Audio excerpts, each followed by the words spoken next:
आप बोलोगे नहीं? मैं बोलूंगा, पूरी कर लो, पूरी कर लो। भाई आज मैं पिछले 20 दिन से आप लोगों के बीच में हूं। सौभाग्य से मुझे आदमपुर आने का मौका मिला और आपके बीच में रह करके मुझे ये साफ दिखाई दे गया कि आप लोग चाहते क्या हैं। आप लोगों ने कुलदीप बिश्नोई जी ने जो फैसला किया, कांग्रेस रूपी डूबते हुए जहाज को तिलांजलि दे करके भारतीय जनता पार्टी ज्वाइन की, आप लोगों ने उसके फैसले का समर्थन किया। और आज भव्य बिश्नोई के सामने कैंडिडेट कौन है? कलायत से लाकर के जयप्रकाश को कैंडिडेट बनाया कांग्रेस ने। 1,72,000 वोटर में से उनको कोई कैंडिडेट पसंद नहीं आया, क्योंकि कांग्रेस पार्टी भूपेंद्र सिंह हुड्डा जी के नेतृत्व में है, उनको आदमपुर हल्का पसंद नहीं है। 2005 में आप देखिए, चौधरी भजनलाल जी के अग्रणी में कांग्रेस को बहुमत दिया। इस इलाके की चौधर थी, आदमपुर का डंका बजता था, लेकिन यहां की चौधर को रोहतक कौन लेके गया? चौधरी भजनलाल के बजाय मुख्यमंत्री भूपेंद्र सिंह हुड्डा को बनाया। इस इलाके में वो क्या कह के वो वोट मांगने आए हैं? इस इलाके की जो है घावों पर नमक छिड़कने के लिए आपके बीच में आए हैं। आप लोग बहुत समझदार हैं। क्या भूपेंद्र हुड्डा को यहाँ वोट मांगने का हक है? नहीं है। क्या भूपेंद्र हुड्डा को यहाँ वोट मांगने का हक है? उनको बैरक लौटा दीजिए। दूसरा, जो कैंडिडेट भी ऐसा लेके आए हैं जो कलायत से है, वो 2009 के अंदर यहाँ विधानसभा के चुनाव में आए थे। उन्होंने वायदा किया था आपके बीच में कि मैं हारूं या जीतूं यहाँ घर लूंगा, आपकी सेवा करूंगा, आपके बीच में रहूंगा। 12-13 साल में एक बार भी शादी ब्याह में भी इस क्षेत्र के अंदर नहीं आए, तो उसको क्या यहाँ वोट मांगने का हक है? क्या जयप्रकाश को, कांग्रेस के कैंडिडेट को यहाँ वोट मांगने का हक है? जोर लगा के बताइए। तो ऐसे कैंडिडेट को आप रिजेक्ट कर दीजिए। आपका बेटा, आपका पोता भाई भव्य बिश्नोई, जो आज भारतीय जनता पार्टी का कमल का निशान लेके आए हैं, बहुत जबरदस्त बहुमत के साथ जिताएं। और मुख्यमंत्री जी के प्रिय हैं भाई कुलदीप बिश्नोई, उनके मान सम्मान में और इस इलाके की जो मान सम्मान हरियाणा में होता था आदमपुर का, वो रास्ता दोबारा से शुरू करें। आपको मैं बहुत बहुत धन्यवाद देता हूं। और ये अफवाहों में ना आए। मैं पहले भी कहता हूं, यहाँ जब चुनाव होता है तरह तरह का प्रचार होता है। लोग थोड़े से वोट है वो बोल रहे हैं, असली वोटर तो यहाँ आपके सामने बैठे हैं। एक एक आदमी के पास 20-20 वोट है। आप सब ये समझते हो, इनकी चिंता करने की जरूरत नहीं है। एक आपको निशान जरूर समझाना है हर माता को, हर बहन को, कि इस बार जो हमारा चुनाव चिन्ह है, कमल का निशान है, उस पर वो मोहर लगा करके भव्य बिश्नोई को भारी बहुमत से जिता करके आप भेजें। और इस इलाके की दोबारा से वही चौधर का रास्ता शुरू हो जाएगा जिसके आदमपुर हमेशा से जिसके लिए संघर्ष करता रहा। आपका बहुत बहुत धन्यवाद। जय हिंद, जय भारत।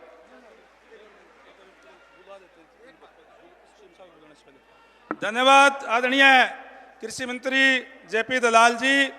अब मैं निवेदन करूंगा हरियाणा सरकार के अंदर कैबिनेट मंत्री चौधरी रणजीत सिंह जी से कि वो आए और इस विशाल जनसमूह को संबोधित करने का काम करें। मैं चाहूंगा कि आप पे जोरदार नारे लगाने का काम करें। भारतीय जनता पार्टी जिंदाबाद, भारतीय जनता पार्टी जिंदाबाद। आदरणीय चौधरी रणजीत सिंह जी।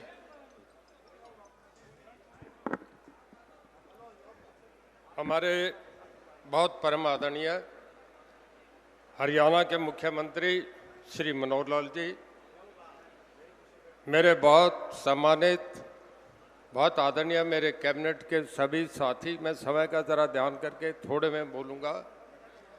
हमारे कैबिनेट के सभी मेरे साथी, हमारे देश की सबसे बड़ी पार्लियामेंट के लोकसभा राज्यसभा के उपस्थित मंच पे हमारे मेंबर पार्लियामेंट साहबान, सभी एमएलए, सभी पार्टी के संगठन के साथी जिन्होंने हमसे भी ज़्यादा पिछले 1 महीने से गांवों में बैठ के एक पार्टी को जिताने का और बढ़ाने का काम करा, मैं उनके लिए बहुत बहुत धन्यवाद करता हूं।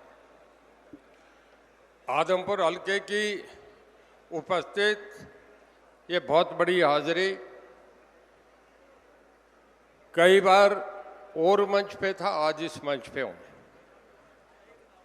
एक बात आपसे क्लियर करना चाहूंगा कि कांग्रेस एक बीता हुआ इतिहास हो गया। जिस कांग्रेस में चाहे देवीलाल नहीं रहे, जिस कांग्रेस में चाहे बंसीलाल नहीं रहे, जिस कांग्रेस में चाहे भजनलाल नहीं रहे, जिस कांग्रेस में रणजीत सिंह और कुलदीप बिश्नोई नहीं रहे, तो वो कांग्रेस समझो कि चलेगी, वो कांग्रेस है ही नहीं। मैं मंच से कहना चाहूंगा कि मैं कांग्रेस छोड़ के बाहर आया था और आज़ाद लड़ा था। सामने एक रास्ता था कि कहाँ जाऊं। कांग्रेस में टिकट नहीं मिलने पे मैं खिड़की छोड़ के आया था। मैं चौधरी देवीलाल का बेटा हूं, सम्मान रखता हूं, आत्म सम्मान रखता हूं। मैं जीत के उस खिड़की पे नहीं जा सकता था। और यही बात जो कुलदीप बिश्नोई जी से थी, जो भजनलाल के नाम का कांग्रेस इस्तेमाल तो करती रही, पर कभी जो कद से मिलना चाहिए था वो नहीं दिया। मैंने माननीय मुख्यमंत्री जी से, मैंने दूडाराम जी ने बात करी कि हमारे कुलदीप जी से बात हो गई, कहो तो लेके आए। मैं इस बात की इनकी तारीफ करता हूँ। आदमी के एक्शन की तारीफ होती है कि जिस दिन कांग्रेस का जब राज्यसभा का वोट डालने का मामला आया और वोट डाल के बाहर जब ऐसे मीडिया साथी से कहा कि मैंने आत्मा की आवाज़ पे वोट डाला है, तो पूरी कांग्रेस का चेहरा उतर गया था। और उस दिन कुलदीप बिश्नोई बहुत बड़ा कद बन गया था। मैं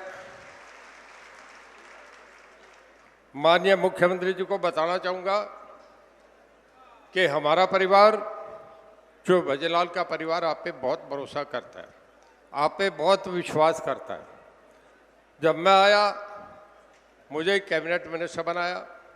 बनाने के बाद मेरे हल्के में आज तक 1000 करोड़ रुपया खर्च कर दिया। और भाई इस हल्के में मैं देख रहा हूँ 2005 से नहीं 2000 आप समझो 2000 से लेके अब तक 22 साल से एक पैसा भी नहीं लग रहा था। आज मैं समझता हूँ कि माननीय मुख्यमंत्री जी स्टेट का इलेक्टेड नंबर 1 आदमी होता है। वो सब कुछ होते हैं और वो जो कह दे वो हुक्म होता है। इस इलाके को अपना इलाका समझ के इसकी जिम्मेदारी लेके जाए कि यहाँ का विकास मैं करूँगा। मैं एक बात कह के ख़त्म करूँगा। भव्य बिश्नोई आपका अजीज है। ये अपनी राजनीतिक पारी आज के दिन से शुरू कर रहे हैं और इतने बड़े मंच पे लोग बैठे हैं। आप जनता का सबका आशीर्वाद चाहिए, आज उसे अपना आशीर्वाद देके यहाँ से विजय बनाएं। ये धर्म अधर्म का युद्ध है। सामने जो खड़े हैं वो सब हारे हुए सिपाही सैनिक हैं और भाई यहाँ से पूरी तरीके से इनका साथ दे के यहाँ से जिताएं। मुख्यमंत्री जी ने जिस दिन राज्यसभा में हम दूसरी सीट जीते थे, उस दिन हमारे माननीय मुख्यमंत्री जी का दिल्ली हाईकमांड में एक कदम और ऊपर उठ गए थे कि इंडिपेंडेंट एमपी को बना के लाए और इसका श्रेय कुलदीप बिश्नोई को बहुत बड़ा जाता है। तो मैं कहूँगा ये विधानसभा की सीट बड़े भारी बहुमत से जिता के भेजें, जिससे भव्य बिश्नोई, जो कुलदीप बिश्नोई, मंच पर जो बैठे हमारे मुख्यमंत्री जी और जो हम सब साथी बैठे हैं, आप लोगों का इज्जत और सम्मान बने। मैं ज़्यादा बात न कह के ये बात कह के अपनी बात खत्म करूंगा। आपका बहुत बहुत धन्यवाद। जय हिंद। चौधरी रणजीत सिंह जी का हृदय की गहराइयों से धन्यवाद करते हुए मैं स्वागत की इस कड़ी में हमारे यशस्वी मुख्यमंत्री मनोहर लाल खट्टर जी आपके बीच में हैं। मैं उनका दिल की गहराइयों से स्वागत करता हूं। आदमपुर की 36 बिरादरी की ओर से मैं स्वागत करना चाहूंगा दुष्यंत चौटाला जी का, जो प्रदेश के उप मुख्यमंत्री के रूप में सेवाएं दे रहे हैं। स्वागत करना चाहूंगा मैं कमल गुप्ता जी, जो अब साथ आए हैं। मैं स्वागत करना चाहूंगा निशांत सिंह सरदार जी का, जो प्रदेश के जेजेपी के अध्यक्ष के रूप में सेवाएं दे रहे हैं। भाई राजेंद्र लेतानी जी और अनूप धानक जी मंत्री जी का भी स्वागत करना चाहूंगा। दोस्तों, अब आपके बीच में विधिवत रूप से प्रदेश के यशस्वी मुख्यमंत्री को मैं शाल और पगड़ी इस इलाके की ओर से जो भेंट करने के लिए आमंत्रित करूंगा। हमारे परम आदरणीय, हमारे दिलों की धड़कन और आप सबके नेता चौधरी कुलदीप बिश्नोई जी प्रार्थना करूंगा कि वो प्रदेश के ईमानदार यशस्वी मुख्यमंत्री को शाल और पगड़ी दे करके सम्मानित करने का काम करें। चौधरी कुलदीप बिश्नोई जी, चौधरी कुलदीप बिश्नोई जी से मैं प्रार्थना करना चाहूंगा कि प्रदेश के यशस्वी मुख्यमंत्री जी को इस स्वागत की कड़ी में पगड़ी और शाल दे करके सम्मानित करने का काम करें।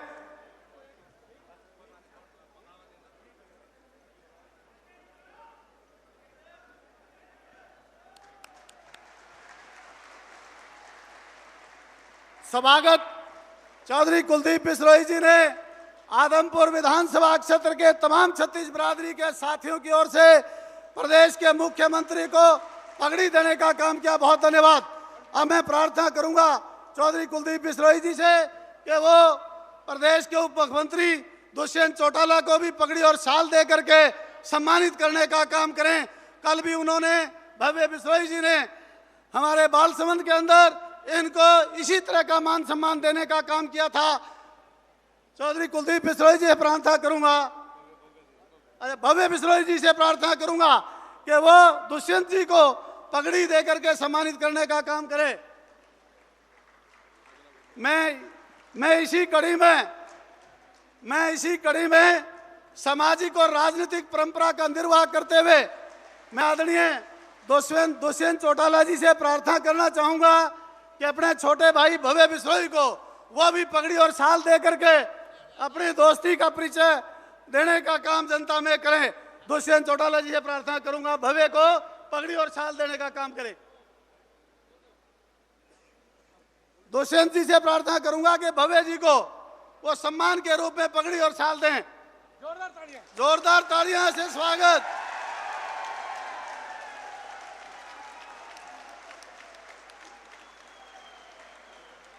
बहुत बहुत धन्यवाद।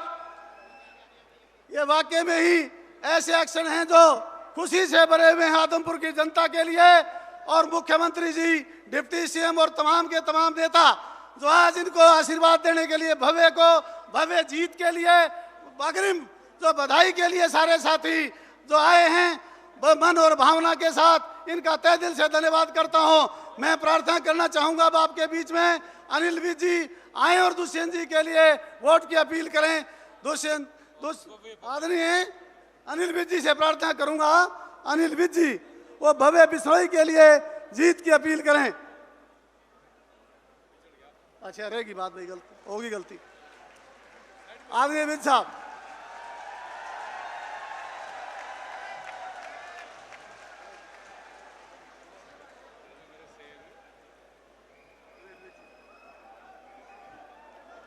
सबसे पहले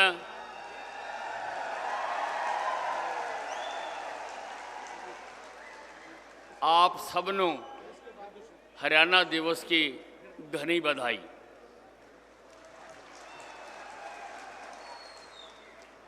आदरणीय प्रदेश के यशस्वी कर्मठ मुख्यमंत्री मनोहर लाल खट्टर जी, बहुत ही जोशीले और जनता का सेवा करने वाले उप मुख्यमंत्री दुष्यंत चौटाला जी, कुलदीप बिश्नोई जी, भव्य बिश्नोई जी और उनके समर्थन में आए मंच पर बैठे तमाम नेतागण,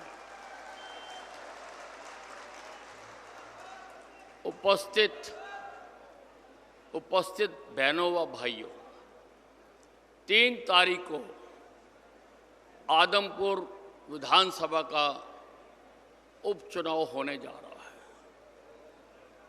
और आपने अपनी वोट डालकर तय करना है कि आपका नुमाइंदा यहां से अब कौन होगा। ये बहुत महत्वपूर्ण चुनाव है।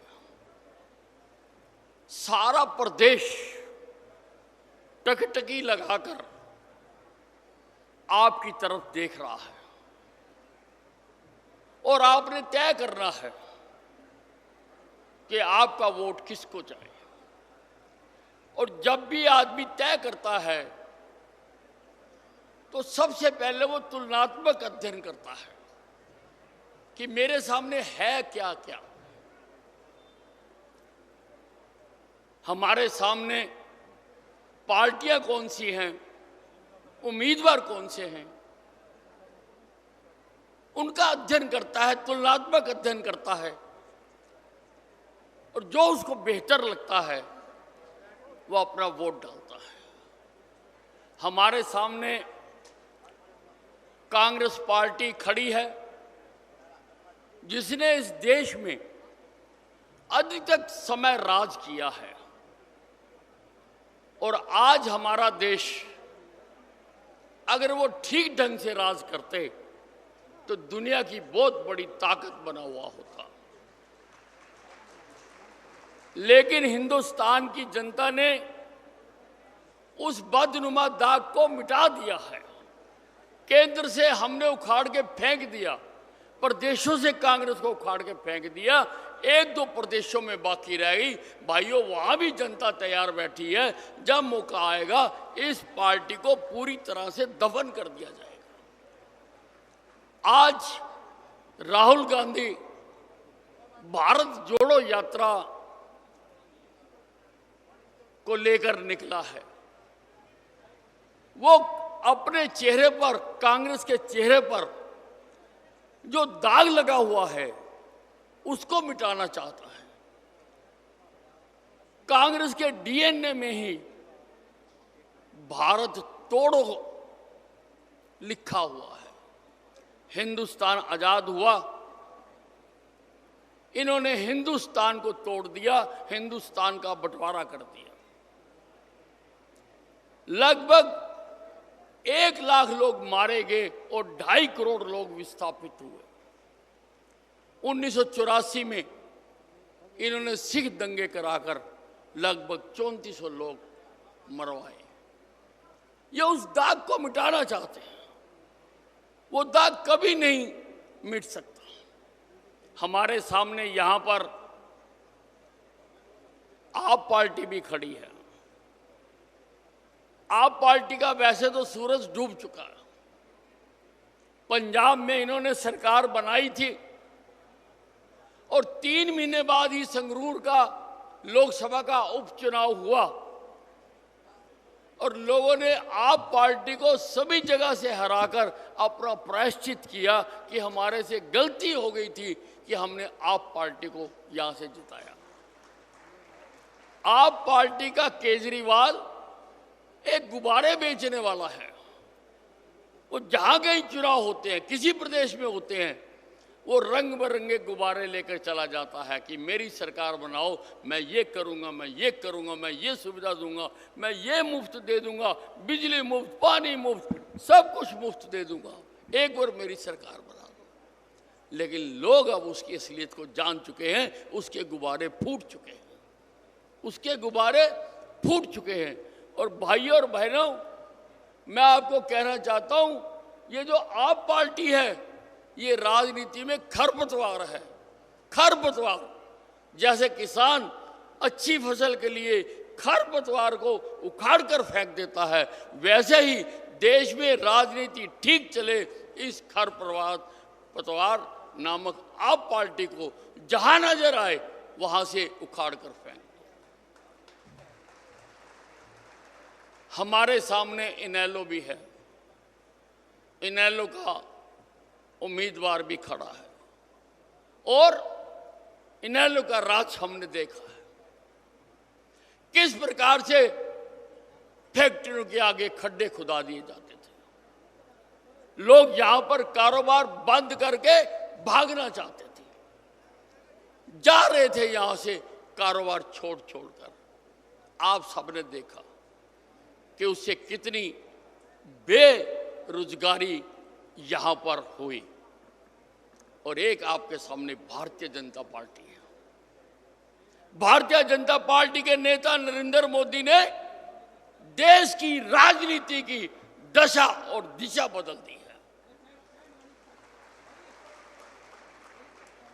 पहले चुनाव होते थे नारे देकर, झूठे वादे करके।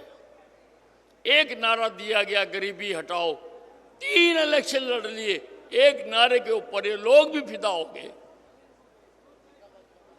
इसी प्रकार से समय समय पर नारे दिए जाते रहे। और कल मैं प्रचार में था, यहां पर मैंने सुना कि भूपिंदर सिंह हुड्डा लोगों को कहता फिर रहा कि यहां से मेरे प्रत्याशी को यहां से जिता दो और मैं समझ लो मुख्यमंत्री बना। अरे भूपिंदर सिंह हुड्डा, आज मैं आदमपुर की अनाज मंडी की स्टेज पर खड़ा होकर कहना चाहता हूं, बताना चाहता हूं कि अब तू सारी जिंदगी कभी मुख्यमंत्री नहीं बन सके।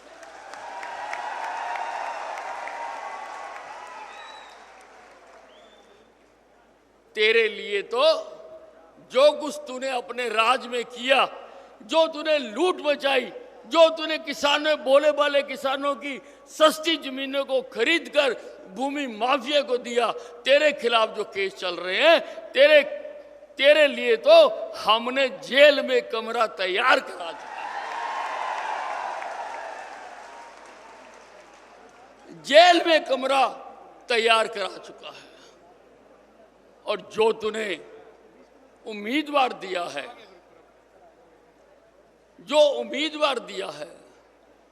क्या लोग उसकी असलियत नहीं जानते कि उसकी असलियत क्या है? ग्रीन ब्रिगेड का सरगना रहा है वो। ग्रीन ब्रिगेड का 90 के दशक में थर थर कांपता था हरियाणा। जो तांडव इन्होंने किया, जो तांडव इन्होंने सारे हरियाणा में किया, वो किसी से भूला नहीं है। हमने देखा है वो समय।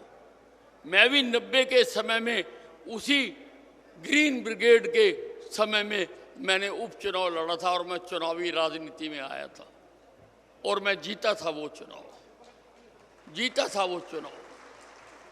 तो क्या आदमपुर के लोग दोबारा से चाहेंगे कि हरियाणा में वो तांडव फिर शुरू हो, फिर लोगों को डराया जाए, फिर लोगों को धमकाया जाए, फिर लोगों की दुकानों को लूटा जाए, फिर वो जो चिंता और दुख है उसकी स्थिति में क्या आदमपुर के लोग दोबारा से उस ग्रीन ब्रिगेड के मुखिया रहे जयप्रकाश को दोबारा वोट डालना चाहेंगे? इतना बड़ा इल्जाम अपने ऊपर आप नहीं ले सकते। और अगर कोई कहता है कि ग्रीन ब्रिगेड के बीज उसमें मर गए, तो बीज कभी मरा नहीं करते, वो मौके की तलाश में होते हैं। वो जिस दिन मौका मिलेगा वो फिर अपनी ग्रीन ब्रिगेड चलाएगा। भाई और बहनों, हरियाणा में हमने कानून व्यवस्था का काम किया है, हमने गुंडागर्दी को खत्म किया है। आजकल आप देख रहे होंगे कि मेरा बुलडोजर सारे हरियाणा में चल रहा है। मैंने पुलिस अधिकारियों को कह दिया कि जितने भी गुंडे बदमाश हैं, माफियाज हैं, ड्रगबाज हैं, उन सारों का इलाज करो। अनिल विज पुलिस के साथ खड़ा है, इनको खत्म करिए। अनिल विज हर पुलिस कर्मचारी के साथ। आजकल समाचार पत्रों में रोजाना आप सुनते हैं कि ये काम धीरे धीरे एक शहर से दूसरे शहर, दूसरे शहर से तीसरे शहर। हमने शांति का माहौल कायम किया है। हमने जो सरकारी दुकानें लगा करती थी, भर्ती करने की दुकान, तबादले की दुकान, CLU की दुकान, भाइयों हमने वो बाजार बंद कर दिया। हमने वो बाजार बंद कर दिया। अब काबिलियत के आधार पर लोगों को नौकरी मिलती है। आज काबिलियत के आधार पर लोगों को नौकरी दी जाती है और काम आगे बढ़ाया जाता है। आज प्रदेश में शांति का माहौल है। ये जो मुख्यमंत्री जी बैठे हुए हैं, मैं 6 बार का एमएलए हूं भाइयों, 6 बार का। मैंने बहुत सरकारें देखी, बहुत सारे मुख्यमंत्री देखे हैं, पर मैंने ऐसा मुख्यमंत्री नहीं देखा जो दिन से लेकर रात तक केवल केवल केवल केवल केवल मैंने अपने प्रदेश को आगे कैसे बढ़ाना है। सारा दिन एक चिंता है कि मैंने अपने प्रदेश को आगे बढ़ाना है। यहां पर शांति व्यवस्था कायम करने की वजह से मुख्यमंत्री जी के 8 साल के समय में लगभग 1.5 लाख नए कारखाने यहां पर लगे, हजारों लोगों को रोजगार मिला है। और मारुति जैसी कंपनी जो पिछली सरकारों से तंग आकर हरियाणा को छोड़कर गुजरात भाग जाना चाहती थी, वो भागने तो दूर, उन्होंने एक तीसरा प्लांट यहां पर खरखोदा में लगाना शुरू कर दिया, जिसका हम उद्घाटन भी कर चुके हैं।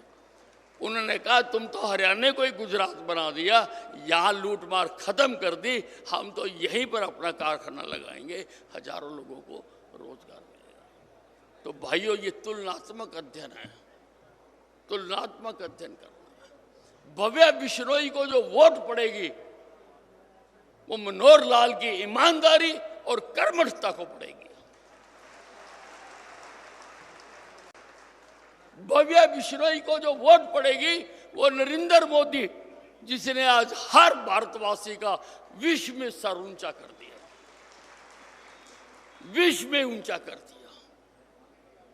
पहले हमें कोई पूछता नहीं था।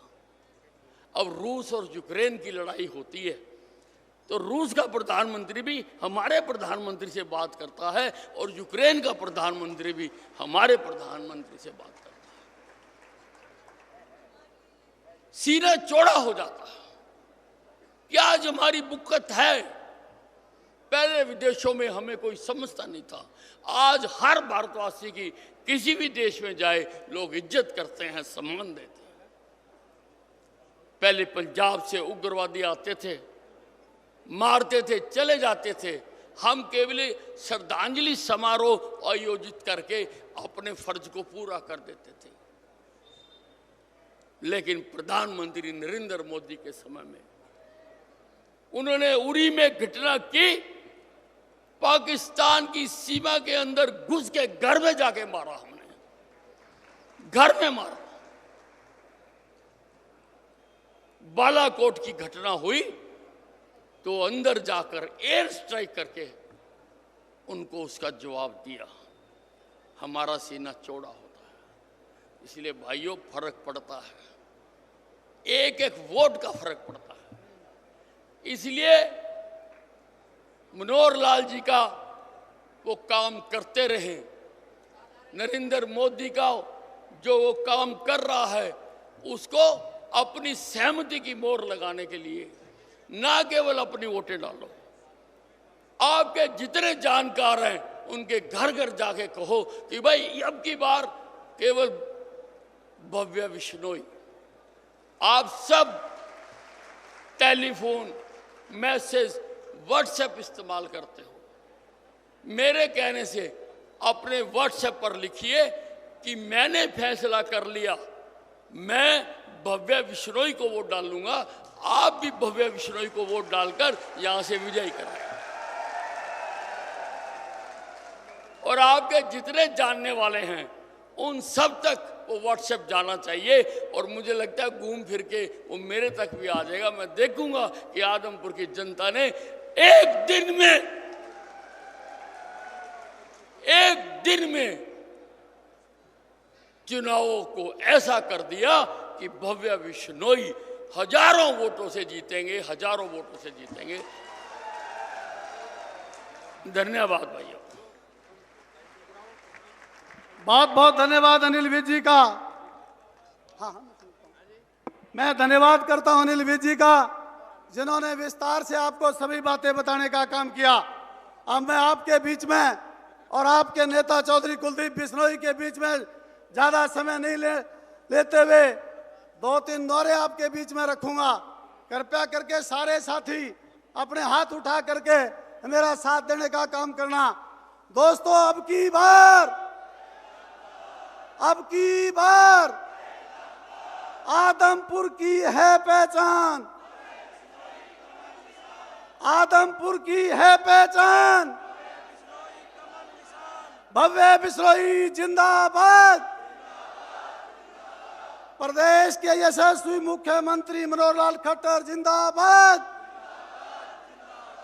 प्रदेश के यशस्वी मुख्यमंत्री मनोहर लाल खट्टर जिंदाबाद। बीजेपी जेजेपी गठबंधन जिंदाबाद। स्वर्गीय चौधरी भजनलाल जी अमर रहें। कुलदीप बिश्नोई जिंदाबाद। भव्य बिश्नोई आगे बढ़े। दुष्यंत चौटाला जिंदाबाद। दोस्तों, अब मैं आपके बीच में एक ऐसी शख्सियत जो न केवल हरियाणा प्रदेश बल्कि उत्तरी भारत में अपना एक विशेष पहचान रखने वाले हम सब के नेता, ईमानदार और संघर्षशील साथी आपके चौधरी कुलदीप बिश्नोई जी से प्रार्थना करूंगा वो आए और भव्य जीत के लिए आप सब साथियों से प्रार्थना करने का काम करें। चौधरी कुलदीप बिश्नोई जी।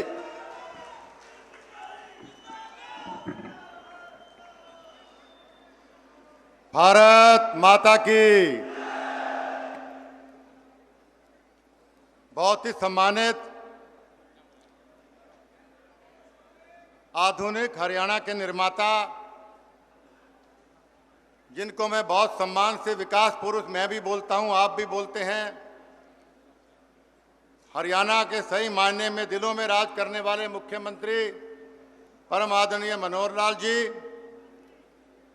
यहाँ पर उपस्थित मेरी माता श्रीमती जसमा देवी जी, बहुत ही कम उम्र में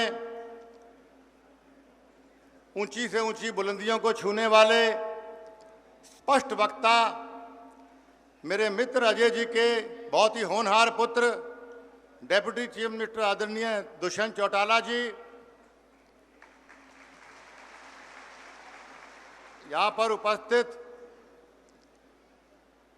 भाजपा जजपा के उम्मीदवार अजीज भव्य बिश्नोई जी,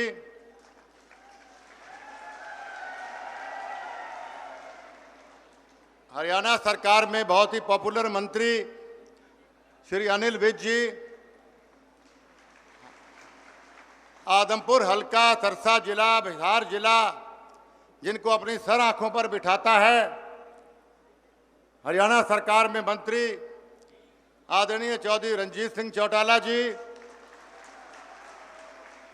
हरियाणा सरकार में मंत्री डॉक्टर कमल गुप्ता जी, हमारे यहाँ पर हमारे आदमपुर विधानसभा के इस बार के उपचुनाव के प्रभारी श्री जेपी दलाल जी, श्री कृषि मंत्री हमारे श्री कंवरपाल जी,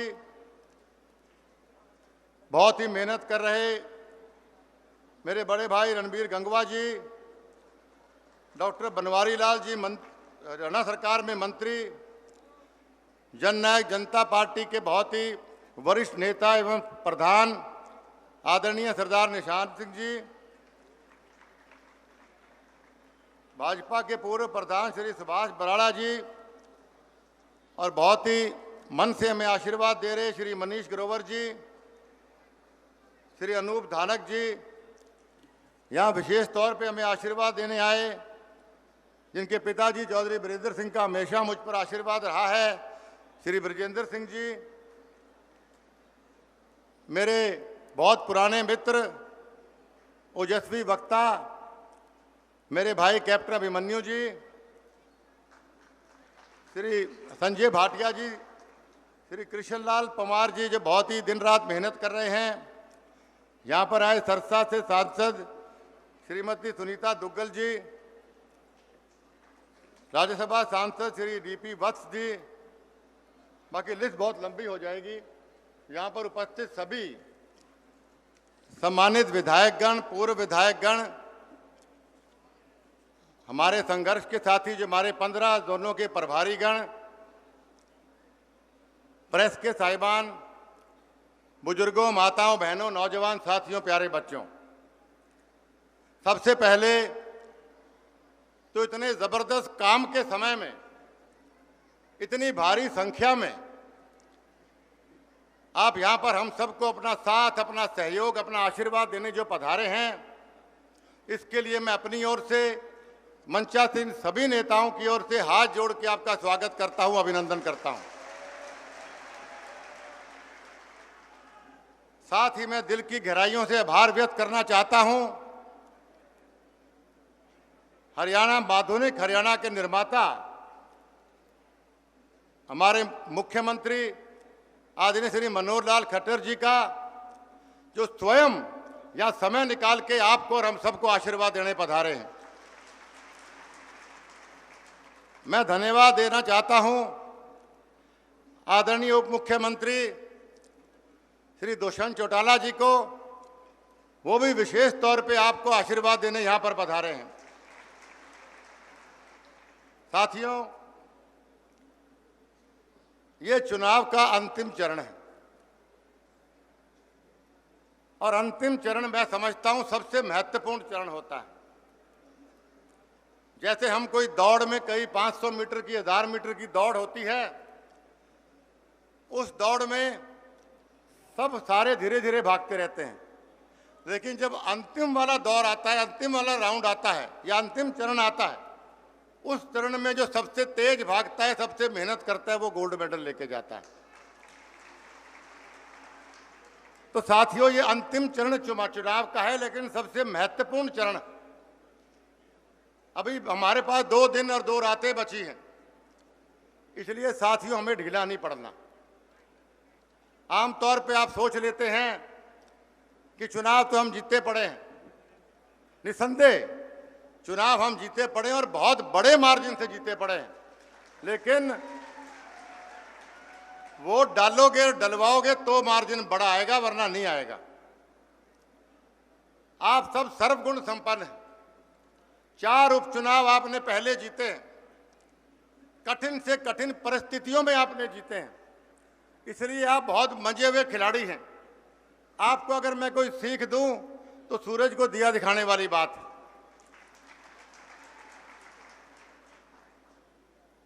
यहां पे तो हर वोटर, हर व्यक्ति, माननीय मुख्यमंत्री जी, यहां पे तो चौधरी भजन लाल जी की कथनी को अपने जवान पे रखते हैं कि भाई कोई बड़ा रिश्तेदार आ जाए, कोई बड़ा पूर्व मंत्री, पूर्व मुख्यमंत्री आ जाए, ये मान सम्मान बहुत करते हैं, हलवा खिलाते हैं, चूरमा खिलाते हैं, लेकिन कहते हैं वोट हम चौधरी भजन लाल परिवार ने देंगे।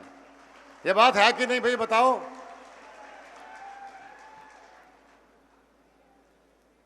साथियों, इस चुनाव में हमारे बहुत से साथी प्रदेश भर से आए आप सबसे वोट मांगने, आपका साथ मांगने। उनसे या भव्य से या रेणुका से या मेरे से कोई जाने अनजाने में कोई भूल हुई है, कोई खता हुई है, तो भाई मंच पे, पंचायत पे मैं आप सबसे हाथ जोड़ के माफी मांगता हूं, लेकिन इसका गुस्सा किसी मत निकालना, क्योंकि 1-2 जगह से मुझे पता लगा किसी की चाय छूट गई, कोई पूर्व मंत्री आए थे, ऐसे कोई बातें मेरे सामने आई, तो भाई ये गुस्सा के बोटा में ना काट दियो मारा के मारो पानी पी जा रहा कितने में। साथियों, मैंने बहुत सोच समझ के आप सबसे राय लेके मैंने विधानसभा से इस्तीफा दिया। इतिहास गवाह है, कोई आदमी गांव की सरपंची नहीं छोड़ता है। मैंने विधायक पद का इस्तीफा आपके कहने पर, आपके लिए दिया है, इस बात को आप जानते हैं। तो साथियों, मेरी कुर्बानियों को आशीर्वाद देना, मैंने इस्तीफा इसलिए दिया कि मैं माननीय नरेंद्र मोदी जी की नीतियों से प्रभावित था। मैंने इस्तीफा इसलिए दिया कि मैं माननीय मनोहर लाल जी की कार्यशैली से प्रभावित था। मैंने इस्तीफा इसलिए दिया क्योंकि मैं मेरे आदमपुर वासियों को चौधरी भजन लाल जी का दौर वापस लेके आना देना चाहता था, इसलिए यही सोच के मैंने इस्तीफा आपके सामने दिया। मैं मन से आपको बताता हूं, मैंने हर गांव में आके आपको बताई है कि इनसे बेहतर मुख्यमंत्री मैंने आज तक नहीं देखा। विपक्ष में होते हुए भी जब जब मैं इनके पास कोई फरियाद लेके गया, इन्होंने कभी मुझे निराश नहीं किया। ये क्वालिटी या तो मैंने चौधरी भजन लाल जी में देखी थी या माननीय मनोहर लाल जी में ये क्वालिटी मैंने देखी है।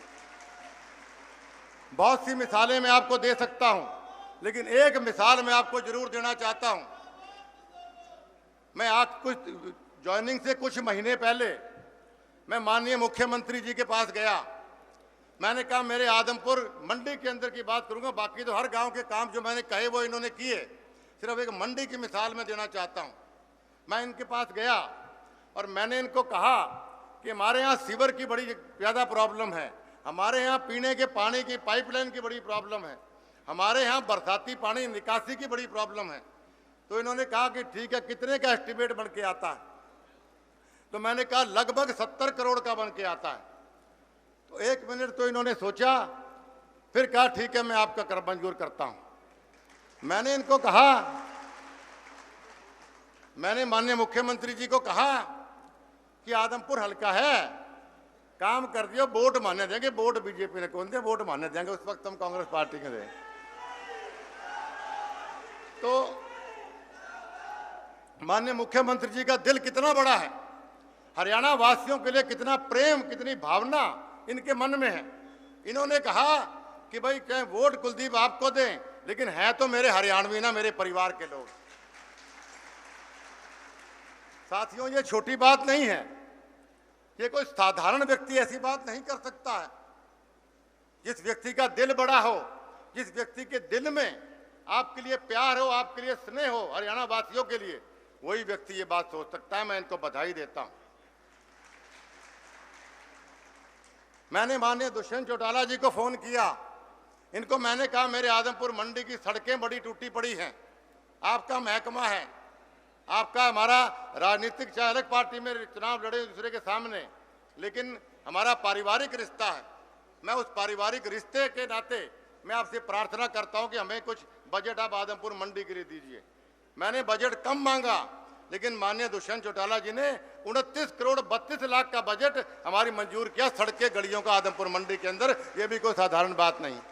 तो साथियों, इतना बढ़िया पार्टी, इतना बढ़िया गठबंधन और ऐसा माहौल जहाँ पे जो लोग काम करने में विश्वास करते हैं, जो भेदभाव नहीं रखते हैं, इसलिए इस पार्टी में जाना मैं समझता हूं मेरे जीवन का सबसे बेहतरीन, सबसे बढ़िया फैसला। फैसले तो पहले ही मैंने बढ़िया करे, याद आ गई बात भाषण देते देते, लेकिन थे मैंने बड़ी जल्दी मन गाल काटने लग जो, आज सारी बीमारी बहुत ज्यादा है। हमने जब बीएसपी का और हमारा गठबंधन हुआ, हजका का और बीएसपी का, तब सब लोगों ने कहा यहाँ पे क्या कमाल का फैसला है कुलदीप, आपने लठी काट दिए। जब गठबंधन टूटा तब आपने कहा कुलदीप ने तो राजनीति को नहीं की जरूरत ही करण की। फिर हमारा बीजेपी से गठबंधन हुआ, तब आपने कहा कि भाई क्या कमाल का फैसला है, कुलदीप से बढ़िया कोई नेता नहीं हो सकता दिमाग वाला। फिर किसी कारण से गठबंधन टूट गया, फिर आप कह रहे कुलदीप की जरूरत ही करण की, थान तो पॉलिटिक्स करनी को नहीं आवे। तो इस पर एक मुझे छोटी सी कहानी याद आ गई। एक बार एक राजस्थान में एक आदमी की गाड़ी खराब हो गई बिल्कुल टिब्बों में जाके, और वो वहाँ पे ढूंढता रहा कई घंटे, मई जून का महीना, पसीनों से तरबतर, और वो ढूंढता घूमता फिरता रहा। तो एक दूर एक छोटा सा मकान उसको नजर आया। तो रेगिस्तान पे चलता हुआ मकान पे घंटी बजाता रहा, तो बहुत देर तक कोई आया नहीं। उसने कहा देखो क्या एक जमाना होता था, अतिथि परम भव देवो भव, और अब कोई आदमी आ नहीं रहे, कितने घटिया लोग हैं। तो तभी एक आदमी ने दरवाजा खोला, उसने कहा जी मैं माफ़ी चाहूँगा, मैं नहा रहा था इसलिए मेरे घर में कोई और था नहीं, मैं खोलता हूँ। तो बंदा कहा देखो कितना बढ़िया आदमी है, मुझसे माफ़ी मांग रहा है, मैं तो जाने ही को नहीं मैंने। फिर उसने कहा जी आप आइए अंदर बैठो, पंखा चलाया उसने, और उसने कहा कि भाई आप बैठिए, मैं आपके लिए पानी लेके आता हूँ। उसने कहा कितना बढ़िया अतिथि देवो भव निभा रहा है, कितना बढ़िया आदमी है। तो वो आदमी चला गया पानी लेने, वो 15 मिनट 10 मिनट आया नहीं, तो उसको गाड़ी निकालने लग गया, मन में थाड़ डरा कि कितना बेकार आदमी, पानी को पूछने गयो, पानी ना ही पावा रही बढ़िया, झूठ बोल रहे पूछो, ये बेकार आदमी को नहीं कोई। तभी वो आदमी लेके आता है अपने हाथ में एक गिलास, और वो कहता है जी मैंने सोचा आप इतनी गर्मी में आए हो तो पानी क्या मैं आपको शिकंजी दे देता हूँ। उन्होंने कहा देखो कि तो बड़ी आदमी है, पानी हो क्यों शिकंजी ले रहा गया हो। फिर उसने घूंट मारी सिकंजी के, तो सिकंजी फीकी, तो कहता कितो घटिया आदमी है, गर्म पानी ले दो, चीनी कौन गाती के अंदर। तो उस आदमी ने कहा कि मेरे हाथ में चीनी थी, फाका था उसके। उसने कहा कि मुझे नहीं पता था, मैं सोचा था आपकी शुगर है कि नहीं है, इसलिए मैंने गाती को नहीं, तो लो पी लो। बोलो कितो बड़ी आदमी है। तो थारी बा बीमारी है, फैसले सही गलत बड़ी जल्दी करने लग जाते हो, आप विश्वास रखा करो हमारे ऊपर। तो साथियों, इससे पहले मैं आपको कह रहा था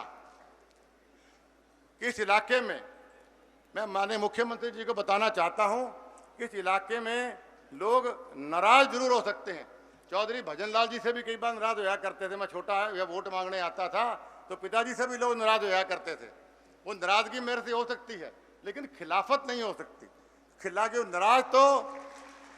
नाराज तो भाई भाई से और बाप बेटे से भी हो जाता है, लेकिन खिलाफ दुश्मन से होता है। और चौधरी भजनलाल का परिवार कभी आदमपुर हल्के का दुश्मन नहीं हो सकता, इस बात को आप लोग सब जानते हैं। 2019 की बात बताता हूं मैं आप सबको, माननीय मुख्यमंत्री को। 2019 में मैं चलो नाम नहीं लूंगा, अच्छा कौन लगा है, एक परिवार के मुझे पता लगा हमारे नाराज हो रहे हैं बहुत ज़्यादा। तो मैं चला गया उनके पास, मैं जाके, वो 85 साल के करीब उम्र थी उनकी। तो मैंने जाकर कहा जी मैं कोई नाराज़गी होगी तो मैंने माफ़ कर दो, मैं वोट मांगने आया सारा हूँ। तो पिताजी का साथी पुराना पूरा गर्म, बोलो तने वोट दू ही कौन मैं की हालत में। बोलो भजनलाल मेरे ब्याह में आयो, भजनलाल मेरे छोरे के ब्याह में आयो, भजनलाल मेरी छोरी के ब्याह में आयो, और तू मेरी पोती के ब्याह में कौन आयो, मैं तने वोट दू ही कौन की हालत में। तो मैं आधा घंटा पौना घंटा मैं उनको मनाता रहा, नहीं माने। पहली बार हुआ इतिहास में कि आदमपुर हल्के में मैं या पिताजी या हमारा परिवार किसी घर गया है, वो सुना दे फिर मान जाए हमारी बात, वो माने नहीं। लेकिन मेरा दिल नहीं मानना मेरा, मैंने कहा वोट दे ही हो हर हालत में। तो मैं पोलिंग हो गई, पोलिंग के बाद शाम को मैं उनके घर गया। मैं कहा देखो सही हाल के ऑर्डर। मैंने कहा अंकल जी आपका तो अब हो गया गुस्सा ठंडा अगली बार। तो बोलो कुलदीप मैं सोच के गया था कि मैं वोट दूं ही कौन कुलदीप ने अब की बार, लेकिन जब मशीन पे बटन मेरी आंगली की ओर का नहीं गई कौन की हालत में। अब मेरे दिमाग में ये रहा कि भाई मेरे गले से, कि मेरे हाथ से चौधरी भजनलाल परिवार की नस कौन बांट सकूं मैं। तो इस प्रकार की भावना मैंने किसी हल्के में नहीं देखी। मैंने भिवानी से भी लोकसभा का चुनाव जीता, पिताजी ने फरीदाबाद से लोकसभा जीता, करनाल से जीता, हमने हिसार से जीता, लेकिन इस प्रकार का अपनापन और प्यार मैंने लोगों के मन में नहीं देखा। रेणुका की सहेलियां कुछ गांव में घूम रही थी एक जगह, वो लोग इतना मंडी में गया बाजार में, इतनी नाराज मेरे से, इतना नाराज वो दुकानदार। तो ये समझाने लगी रेणुका की सहेलियां कि नहीं नहीं थारो परिवार है, वोट कुलदीप ने दियो। बोले आपको किसने कहा कि मैं वोट नहीं दूंगा उसको, वोट कुलदीप नहीं दूंगा, वे नहीं दूंगा मैं, लेकिन मैं नाराज हूं इनसे पूरा। तो यहाँ लोग नाराज हो सकते हैं, यहाँ लोग खिलाफ नहीं हो सकते। तो साथियों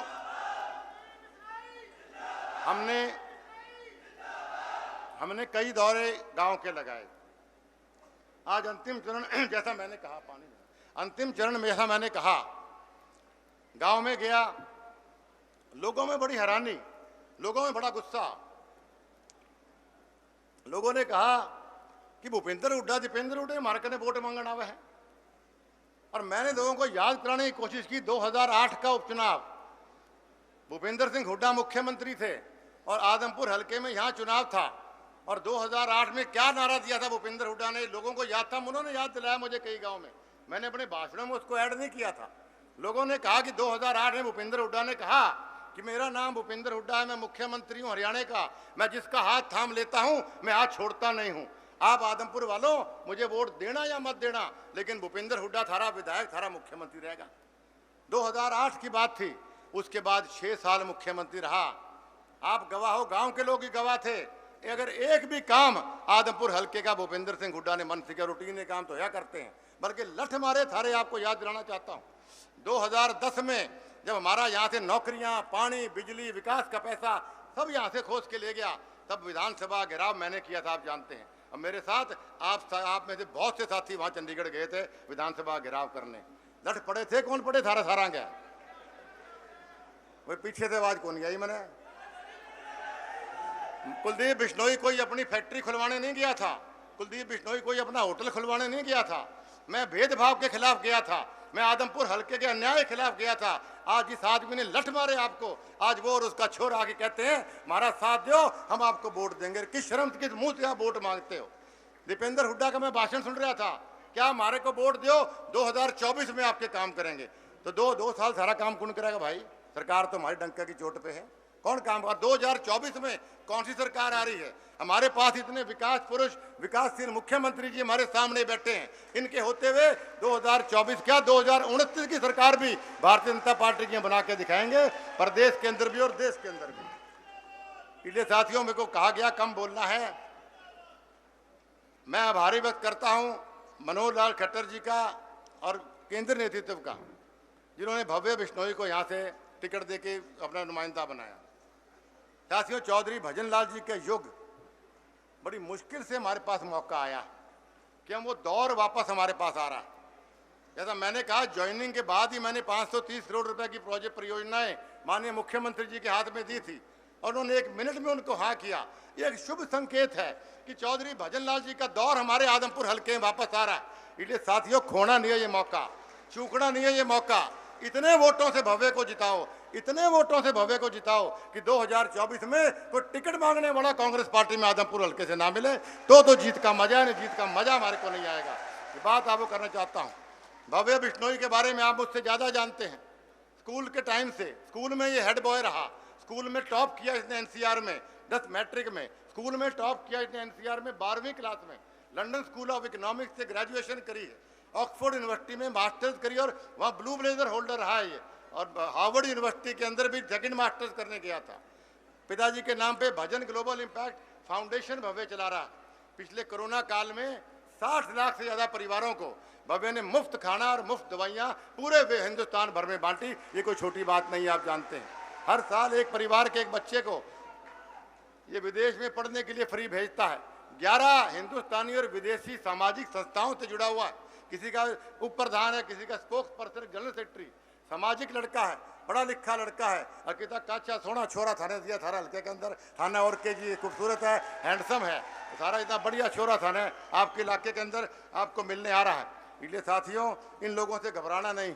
मुझे आज सुबह कोई आदमी मिला, बोले जेपी गुंडागर्दी कर सके है।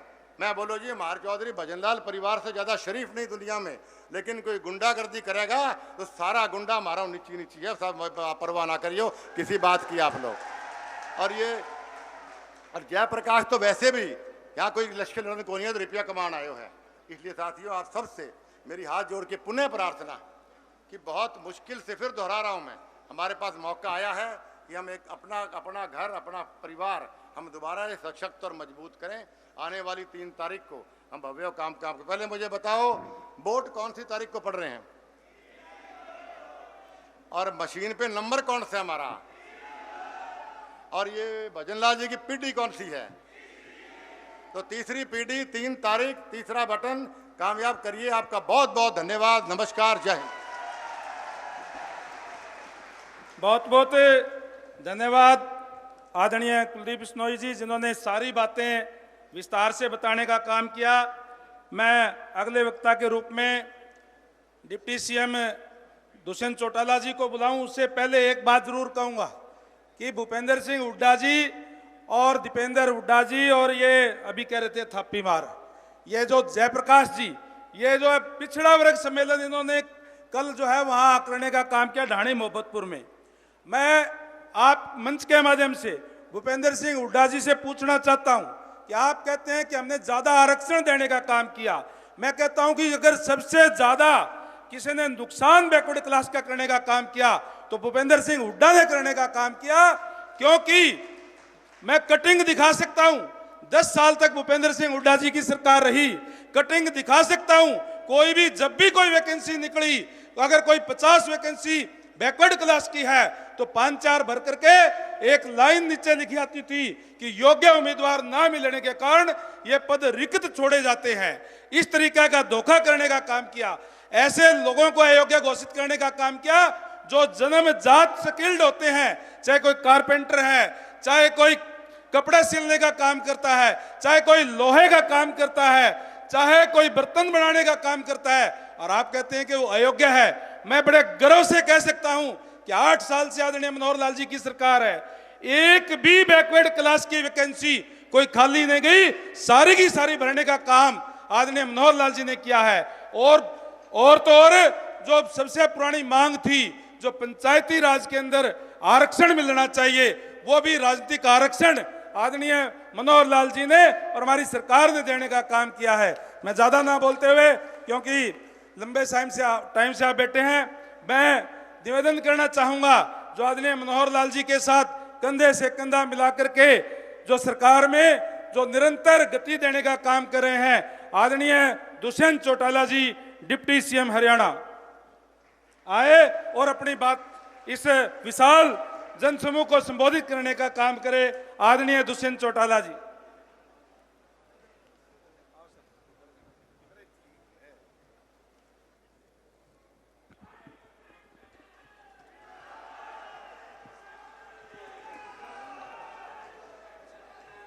पहले तो आप सबको 97वें हरियाणा दिवस की बहुत बहुत शुभकामनाएं। 1966 में आज ही के दिन हमारे उन नेताओं ने जिस सोच के साथ ये हिंदी भाषी क्षेत्र बनाया, मैं मानता हूं कि 57 साल के सफर में ये प्रदेश इस देश के अग्रणी राज्यों में से एक बना। मंच पर विराजमान प्रदेश के मुख्यमंत्री मनोहर लाल जी,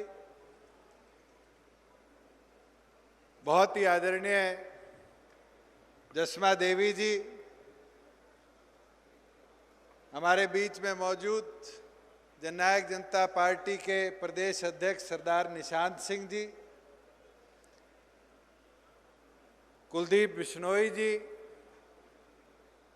मंच पर विराजमान कैबिनेट में हमारे साथ अनिल विज जी, जेपी दलाल जी, चौधरी रंजीत सिंह जी, बनवारी लाल जी, अनूप जी, मंच पर बैठे प्रदेश भर के सांसदगण, विधायकगण, सम्मानित दोनों संगठनों के पदाधिकारीगण,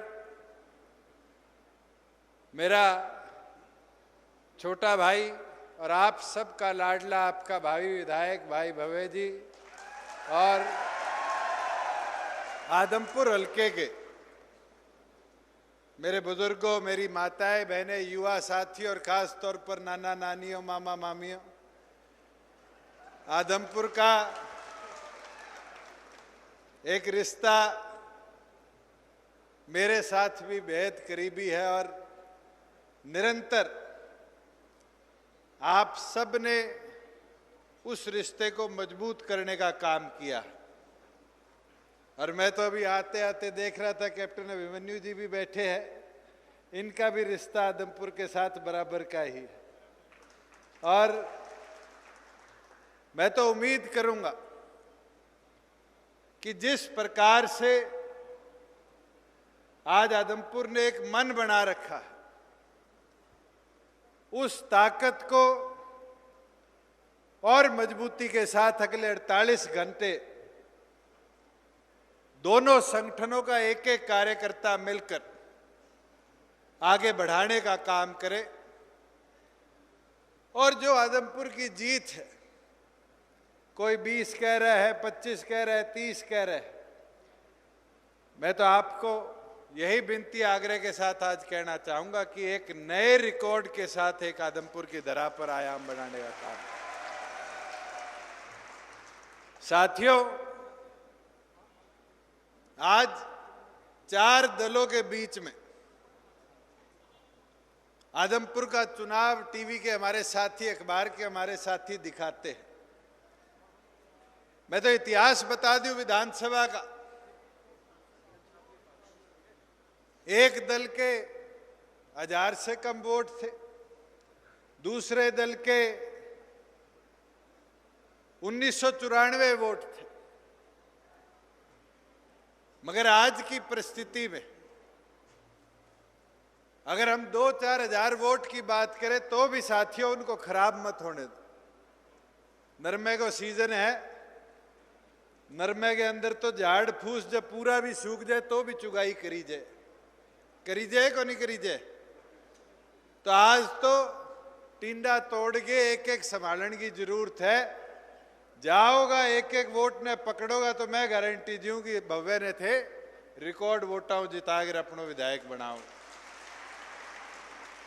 साथियों, एक और सुनहरा अवसर है। कल ही मैं याद कर रहा था, विजेंद्र जी बैठे हैं। आज से 3-3.5 साल पहले मैंने, भव्य ने, विजेंद्र जी ने, तीनों ने लोकसभा का चुनाव लड़ा। विजेंद्र जी जीत के लोकसभा में चले गए। 6 महीने बाद मैं जीत के उचाना से विधानसभा में चला गया। साथियों, भव्य पीछे रह गया था, ये मौका इसको भी मिल गया। इसको भी साथ के साथ विधानसभा में भेजने का काम किया। साथियों, मैं एक चीज जरूर बोलूंगा। कांग्रेस के साथी कह रहे हैं, मैं अखबार पढ़ रहा था, भूपेंद्र हुड्डा जी का कल रात का बयान है कि सरकार की नींव हिला देंगे। 3 साल पहले कहने लगे थे 15 दिन में सरकार की नींव हिला दूंगा। फिर कहने लगे 6 महीने में सरकार की नींव हिला दूंगा। फिर कहने लगे साल में तो सरकार घेर देंगे। किसान आंदोलन में कहने लगे सरकार गिर गई। आज हमने 3 साल 28 तारीख को पूरे करे और इन 3 सालों में एक ही सोच के साथ आगे बढ़ने का काम किया है कि प्रदेश को प्रगति के पथ पर कैसे ले जाया जाए, प्रदेश के अंदर उन्नति, प्रदेश के अंदर निवेश कैसे आए और प्रदेश को और मॉडर्नाइज कैसे किया जाए। साथियों, आज आप उठाकर देखो, आदमपुर शहर में 3 रेलवे फाटक थे।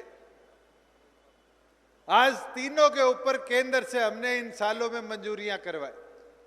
भादरावाड़ा चालू हो गया, दड़ोली वाला बन रहा है और मंडी का अंडरपास जैसे ही दोनों फ्लाईओवर कंप्लीट होंगे उसको हम शुरू कर देंगे। 6 महीने में उसको भी कंप्लीट कराने का काम। आज बात समझ से हिसार चले जाओ, वहां फ्लाईओवर बन रहा है। यह प्रगति है। निवेश बहुत होता है, मगर इस सोच के साथ कि निवेश से हरियाणा की जनता की प्रगति हो, इस सोच के साथ आपकी सरकार ने काम किया। साथियों, आज मंडी में बैठे मैं भी सीएम साहब को कह रहा था, प्रोक्योरमेंट पीक पर है। आज चाहे दाल की हो, चाहे वो नरमे की हो, चाहे वो जीरी की हो, किसान 2-2, 3-3 दिन मंडी में सोया करता था जब जाकर फसल उगती थी। मेरे को वो दिन भी याद है, आज से 5-6 साल पहले इसी किनारे में मंडी के कई आड़तियों ने धरना चलाया। बतौर सांसद हम भी आके बैठे, पार्लियामेंट में भी मुद्दा उठा कि उठान नहीं हो रहा, भाव नहीं मिल रहा। आज सरकार ने 1 नहीं 13 चीजों पर एमएसपी देने का काम किया है। और साथियों, नतीजा देखो कि आपके इस मंडी के शेड के नीचे एक दाना अनाज का या एक फूस नरमे का नहीं पड़ा। सरकार ने तुरंत खरीद कर भंडारणों में उसको भिजवाने का, पेलों में उसको भिजवाने का काम किया। और केवल मात्र उठान ही नहीं, एक चीज और देखो। मैं कल बात समझ में कह रहा था, एक किसान बाजरा लेके आया, 2 गोयल साहब थे, 1,09,000 गोयल साहब के खाते में हरियाणा सरकार ने 48 घंटे में ट्रांसफर कर उसके पैसे की पूरी भरपाई करने का काम किया। साथियों, मैं तो एक चीज आपको जरूर बोलूंगा, जिस सोच के साथ हमने प्रदेश को आगे बढ़ाया है, उस सोच के अंदर हिस्सेदारी और मजबूती देना चाहते हो तो आज आप सब मन बनाकर गठबंधन के हमारे इस उम्मीदवार को, युवा साथी को 3 तारीख को भारी बहुमत से जिताने का काम करोगे। और जहां बात कांग्रेस की है, भ्रम बहुत फैला रहे हैं। गांव दर जाकर नींव हिलाने की बात कर रहे हैं। इनका एक नेता तो देश के दक्षिण से लेकर उत्तर तक कहता है भारत जोड़ो यात्रा। मैं तो कांग्रेसियों को कहना चाहता हूं, पहले पार्टी जोड़ो यात्रा निकालने का काम करो। आदमपुर में चुनाव है, बाबू बेटों ने पूरा जोर लगा रखा है, पर पूछने का काम करो सुरजेवाला जी कहाँ है, शैलजा जी कहाँ है, किरण जी कहाँ है। और तो और जो लोग अपनी पार्टी को नहीं जोड़ सकते, आज वो भारत जोड़ने की बात करते हैं। ये कांग्रेस थकी हुई है, मरी हुई है।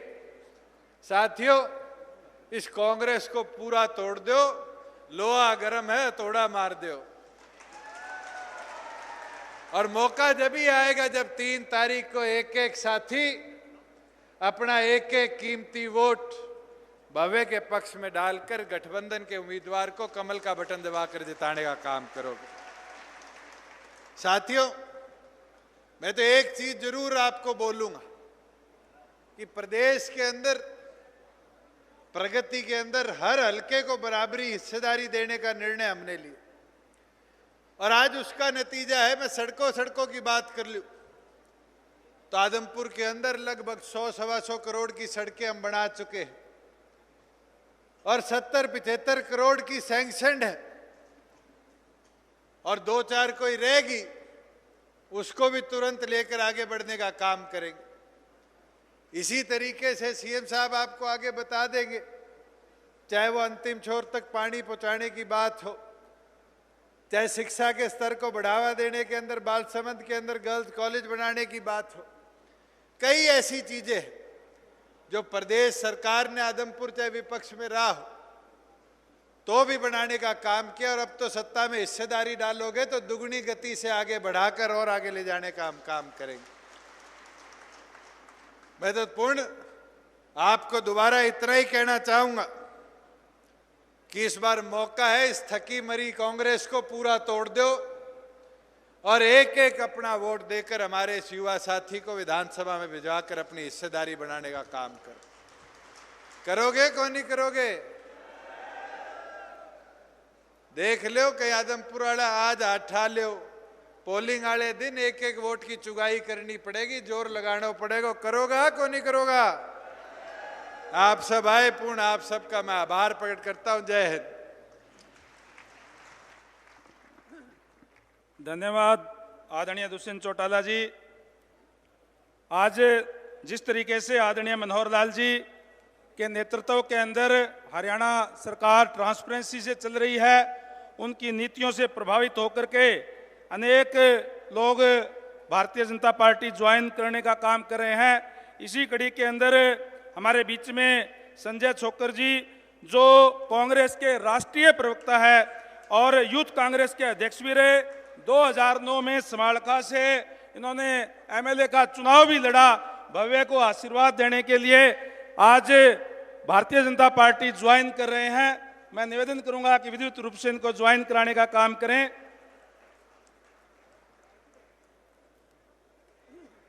धन्यवाद।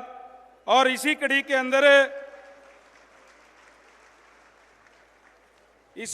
अंदर मेरे बहुत पुराने मित्र और आदरणीय डॉक्टर दलबीर भारती जी, जो महाराष्ट्र कैडर के आईपीएस रहे हैं, आईजी पद से रिटायर हुए हैं और लगातार इस चुनाव के अंदर पिछले एक हफ्ते से लगे हुए हैं, और आज वो भी विधिवत रूप से भारतीय जनता पार्टी ज्वाइन कर रहे हैं, जिन्होंने 5 बुक्स लिखी हैं और एक बुक्स को इनको राष्ट्रीय पुरस्कार जीबी पंत पुरस्कार मिला है, जो एलएलबी के भी यूनिवर्सिटी के टॉपर रहे हैं। ऐसे आईजी रिटायर्ड आदरणीय दलबीर भारती जी भी भारतीय जनता पार्टी ज्वाइन कर रहे हैं। मैं निवेदन करूंगा माननीय मुख्यमंत्री महोदय से कि इनको ज्वाइन कराने का काम करें।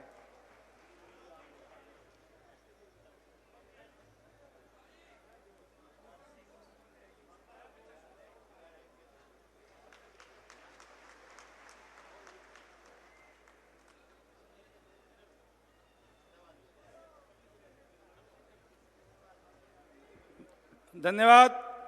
और अब मैं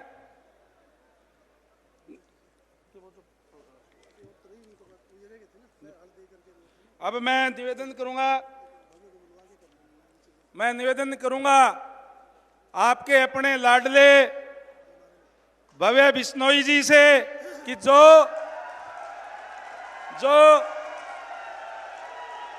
विधानसभा के अंदर आपके हलके की आवाज उठाने का काम करेगा, वहीं जो लंबे टाइम से इस आदमपुर हलका जो सत्ता से दूर था, आप सबको सत्ता के अंदर ला करके इस आदमपुर हलके का सूखा दूर करवाने का काम करेगा अजीज भव्य बिश्नोई जी। जीतेगा भाई जीतेगा, जीतेगा भाई जीतेगा। बहुत बहुत धन्यवाद आदरणीय भव्य बिश्नोई जी।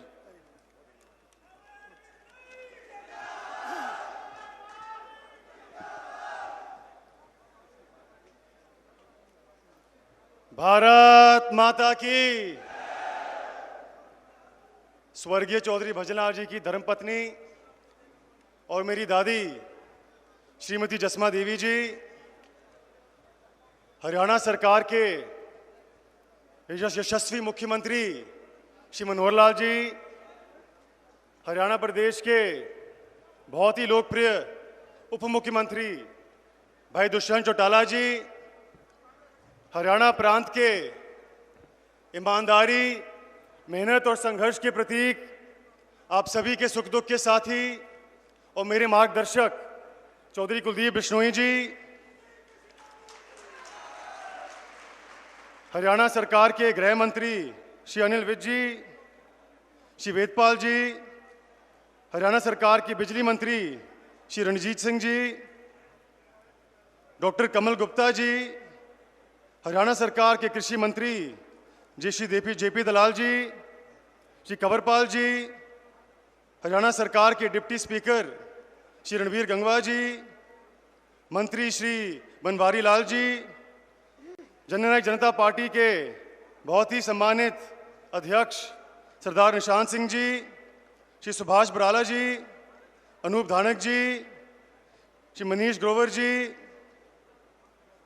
मेरे बड़े भाई हिसार के लोकसभा के सांसद श्री ब्रिजेंद्र सिंह जी, पूर्व में मंत्री रहे कैप्टन अभिमन्यु जी, पूर्व में मंत्री रहे प्रोफेसर छत्रपाल जी, सांसद संजय भाटिया जी, सांसद कृष्णलाल पवार जी, सांसद श्रीमती सुनीता दुग्गल जी, सांसद जनरल डीपी वत्स जी, श्री संदीप जोशी जी, पूर्व में मंत्री रहे श्री गोपाल कांडा जी, भाजपा के हिसार के अध्यक्ष कैप्टन भूपेंद्र सिंह जी, मंच पे विराजमान भाजपा जजपा के बहुत ही सम्मानित विधायक, पूर्व विधायक, सभी सम्मानित साथीगण और यहाँ उपस्थित आदमपुर हलके के बहुत ही मान और सम्मान के योग्य मेरे बुजुर्गों, माताओं, बहनों, नौजवान भाइयों और पत्रकार साथियों,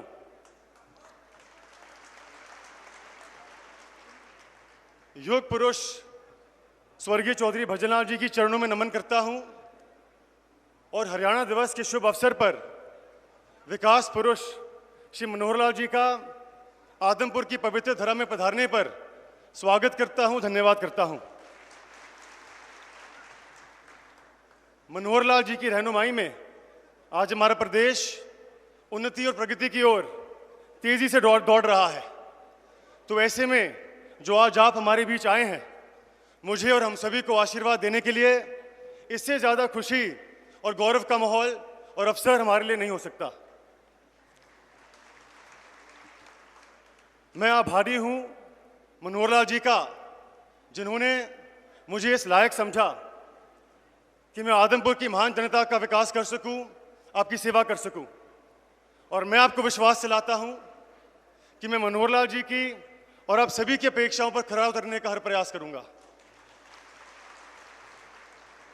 मैं आभारी हूं भाई दुष्यंत चौटाला जी का, जिन्होंने कल बालसमंद आकर और आज यहां पहुंचकर गठबंधन का धर्म निभाया है और हमारे चुनाव को मजबूती दिलाने का काम किया है।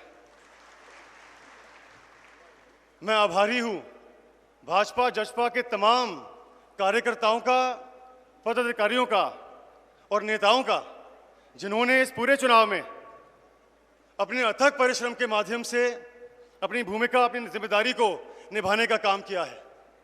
मैं आभारी हूं आदमपुर के मेरे परिवार का, जिन्होंने इस पूरे चुनाव में अपना अपार स्नेह और आशीर्वाद मुझ पर बनाए रखा है। साथियों, आपका प्यार, आपका आशीर्वाद मेरी असली पूंजी है। आपका हमेशा आभारी रहूंगा। इस चुनाव के दौरान यदि मुझसे जाने अनजाने में कोई भूल चूक हुई या किसी भावनाओं को ठेस पहुंचा तो इस भरी सभा में मैं हाथ जोड़कर क्षमा भी चाहता हूं।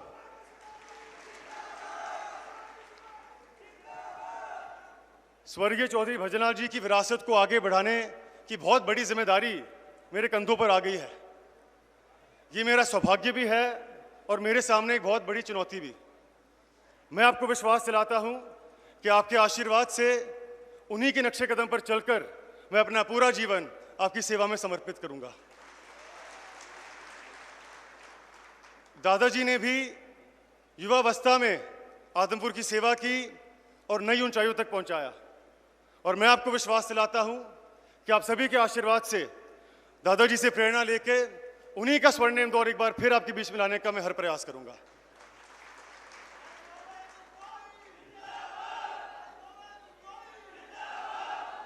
साथियों, आदमपुर आपका और हमारा घर है, और आज कुछ भारी और गलत लोग हमारे घर में प्रवेश करके इसको तोड़ने का प्रयास कर रहे हैं।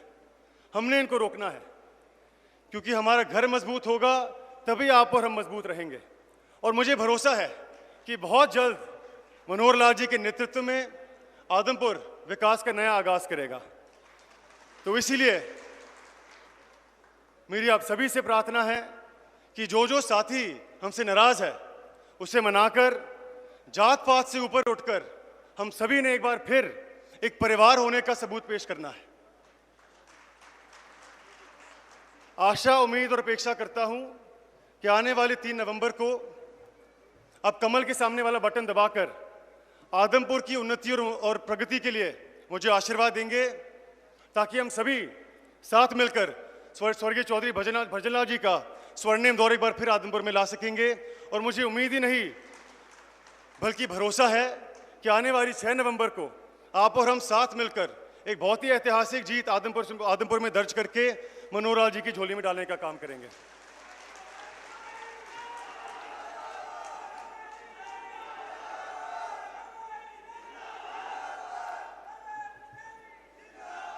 एक बार पुनः मैं श्री मनोहर लाल जी का, भाई दुष्यंत जी का और भाजपा जसपा के तमाम साथियों और नेताओं का आदमपुर की पवित्र धरा में पधारने का पर आभार व्यक्त करता हूं और प्रण लेता हूं कि मैं अपना एक एक कर्तव्य, एक एक दायित्व पूरी ईमानदारी से निभाऊंगा। आप सभी का बहुत बहुत धन्यवाद। जय हिंद, जय आदमपुर।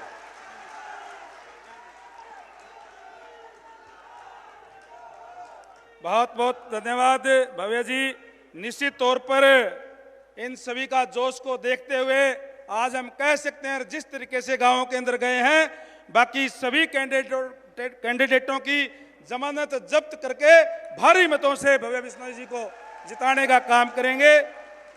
आज जिस तरीके से आदरणीय मनोहर लाल जी छत्तीस बिरादरी को साथ लेकर के चल रहे हैं, चाहे किसान हो, चाहे मजदूर हो, चाहे एससी हो, चाहे बीसी हो, आज जिस तरीके से बैकवर्ड क्लास को सम्मान देने का काम किया है, आदमपुर की विश्वकर्मा समाज कल्याण समिति किसान मजदूर समृद्धि का चिन्ह हड़ भेंट करके आपको सम्मानित करना चाहते हैं।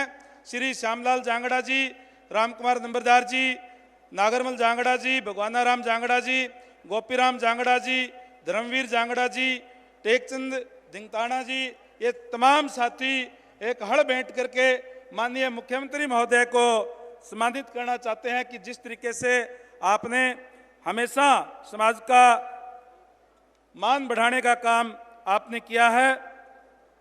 तमाम साथी आगे आकर के अभी मैं निवेदन करूंगा, यहाँ की अनेक संस्थाएं लगातार आज भारतीय जनता पार्टी के साथ जुड़ रही है, समर्थन दे रही है। हाउसिंग बोर्ड मंडी आदमपुर के एसोसिएशन, हाउसिंग बोर्ड मंडी एसोसिएशन आज माननीय मुख्यमंत्री महोदय का यहाँ पहुंचने पर स्वागत व आभार प्रकट करना चाहती है।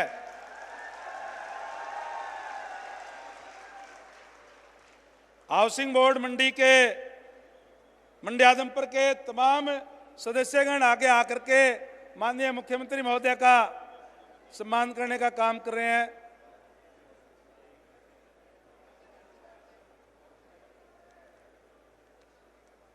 चलो आप क्या कहना चाहते हो? कह दो। एक बार चलते रहेगा ना, अगला सम्मानित करवा दे। कौन है? बोलिए कौन सा सम्मानित? कौन सी संस्था है?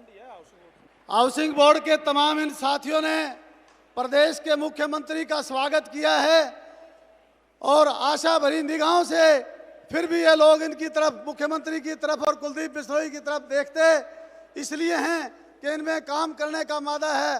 पहले भी इनकी जो समस्याएं थी प्रदेश के मुख्यमंत्री और चौधरी कुलदीप बिश्नोई ने दूर की थी। इसी तरह से आशा करते हैं कि आगे भी इनका इसी तरह से मान होता रहे।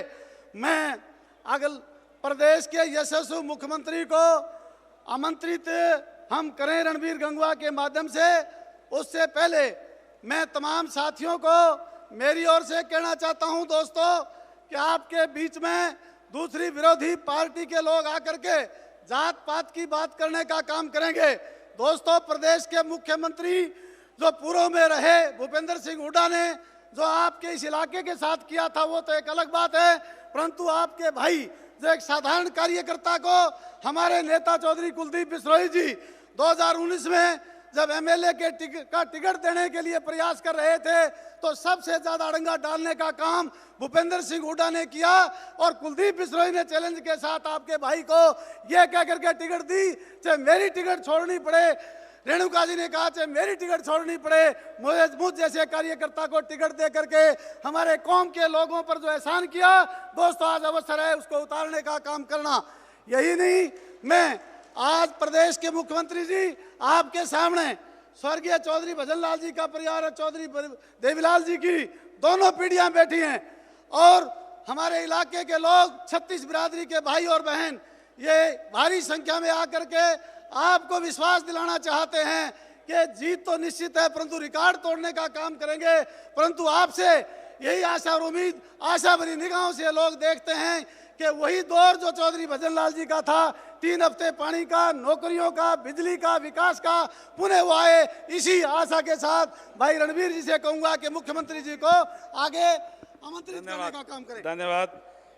अब मैं आपके बीच में, आपकी इंतजार की घड़ियां खत्म हुई, मैं हरियाणा प्रदेश के यशस्वी मुख्यमंत्री जिन्होंने हरियाणा प्रदेश के युवाओं के अंदर एक विश्वास जगाने का काम किया, ट्रांसपेरेंसी के साथ नौकरियां दे करके और सबका साथ, सबका विकास, सबका विश्वास, इस तरीके का नारा दे करके हरियाणा प्रदेश को निरंतर प्रगति के पथ पर ले जाने वाले माननीय मनोहर लाल जी से निवेदन करूंगा कि आप आए और इस बड़े विशाल जन समूह को अपना मार्गदर्शन देने का काम करें। आदरणीय मनोहर लाल जी, मुख्यमंत्री हरियाणा।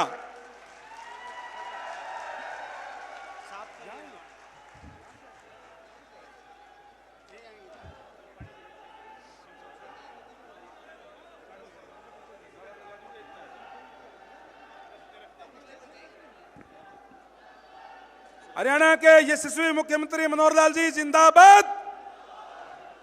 हरियाणा के यशस्वी मुख्यमंत्री आदरणीय मनोहर लाल जी जिंदाबाद। भारत माता की, भारत माता की।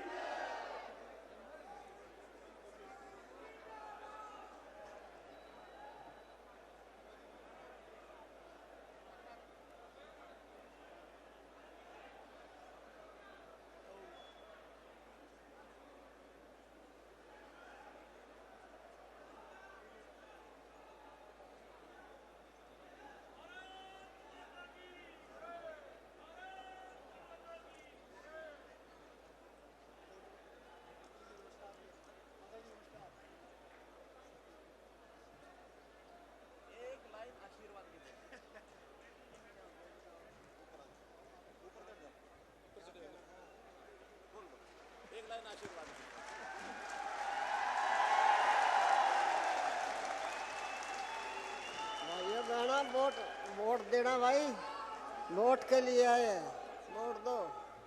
ये बुढ़िया बार बार नहीं कही अभी, वोट दो, हाथ खड़े करो।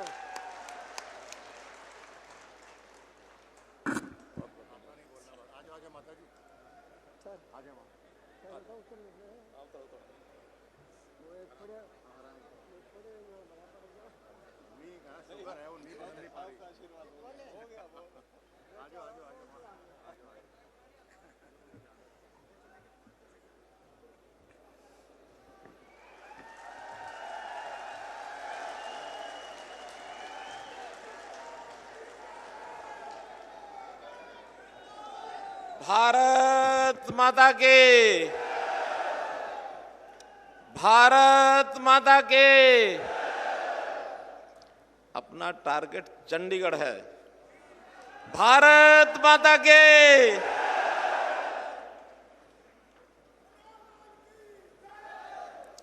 मंच पर विराजमान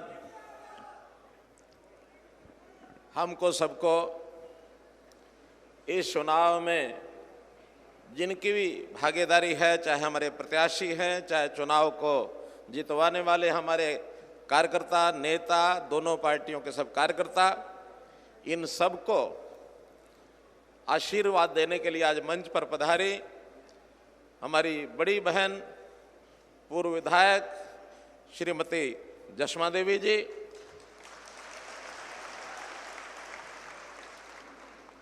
हरियाणा सरकार में मेरे साथ deputy chief minister Shri Dushyant Chautala ji, इस इलाके में जो चौधरी भजनलाल जी की अपनी कर्मभूमि रही है, उनकी विरासत को आगे बढ़ाने वाले बहुत ही हमारे कर्मठ नेता हैं। आपकी लगातार वर्षों सेवा कर रहे हैं। ऐसे भाई कुलदीप बिश्नोई जी, हरियाणा सरकार में मेरे साथी मंत्री, मंत्रिमंडल के सभी साथी यहाँ बैठे हैं। मुख्य रूप से हमारे गृह मंत्री, स्वास्थ्य मंत्री श्री अनिल विज जी, हमारे कृषि मंत्री जेपी दलाल जी, हमारे पावर मिनिस्टर चौधरी रणजीत सिंह जी, सभी मंत्रिमंडल के साथीगण, सांसदगण, विधायकगण और साथ ही आज के इस पूरे इस कार्यक्रम के, इस अभियान के, जिनको मैं कहूं कि आज के नेता हमारे भाई दिव्य बिश्नोई जी,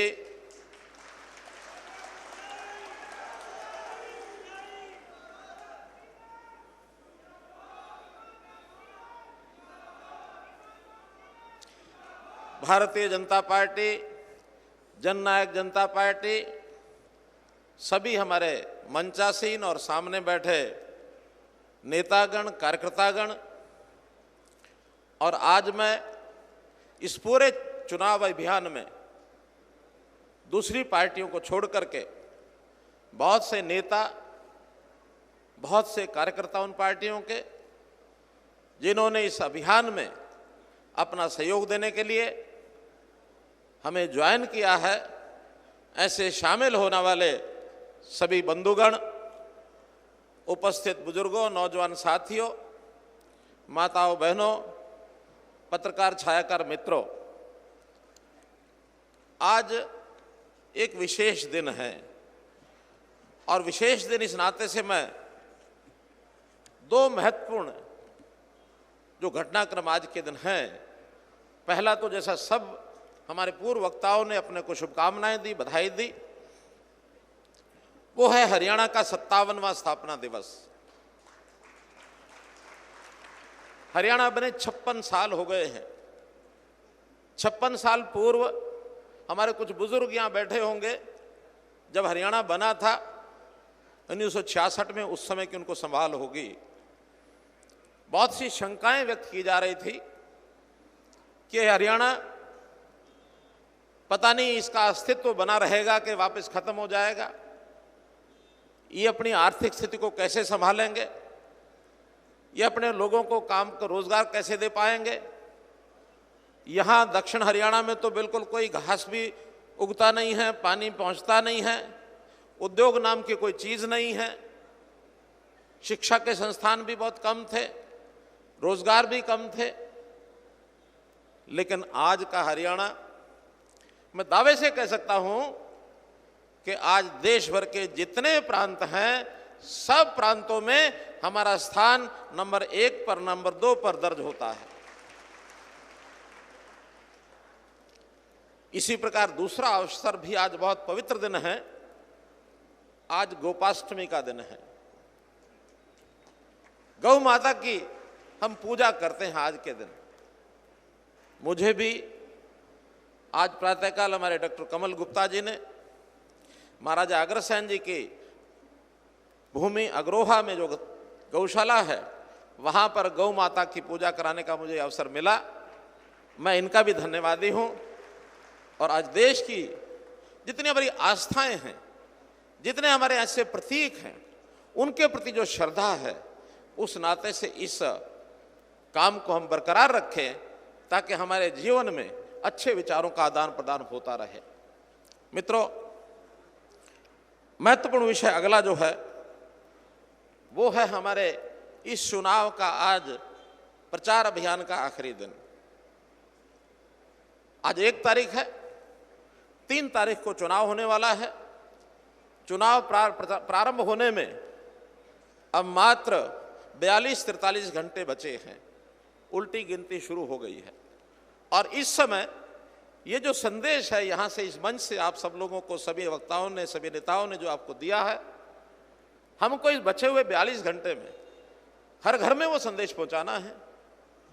क्योंकि ये आखिरी चोट है।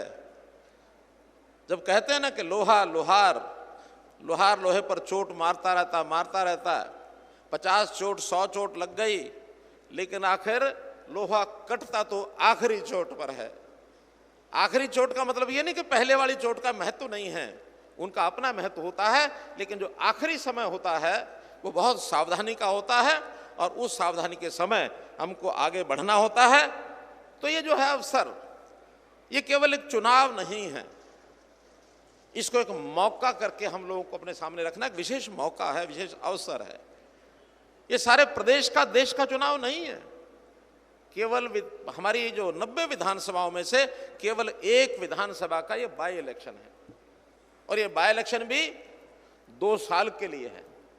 और ये बाई इलेक्शन उन लोगों के बीच में है जो लोग 26 साल से वनवास में बैठे हैं। सत्ता का वनवास से बाहर निकले आप लोगों को 26 साल हो गए हैं। अब बात अलग है कि आपके साथ बीच में एक धोखा भी हुआ है। 2005 में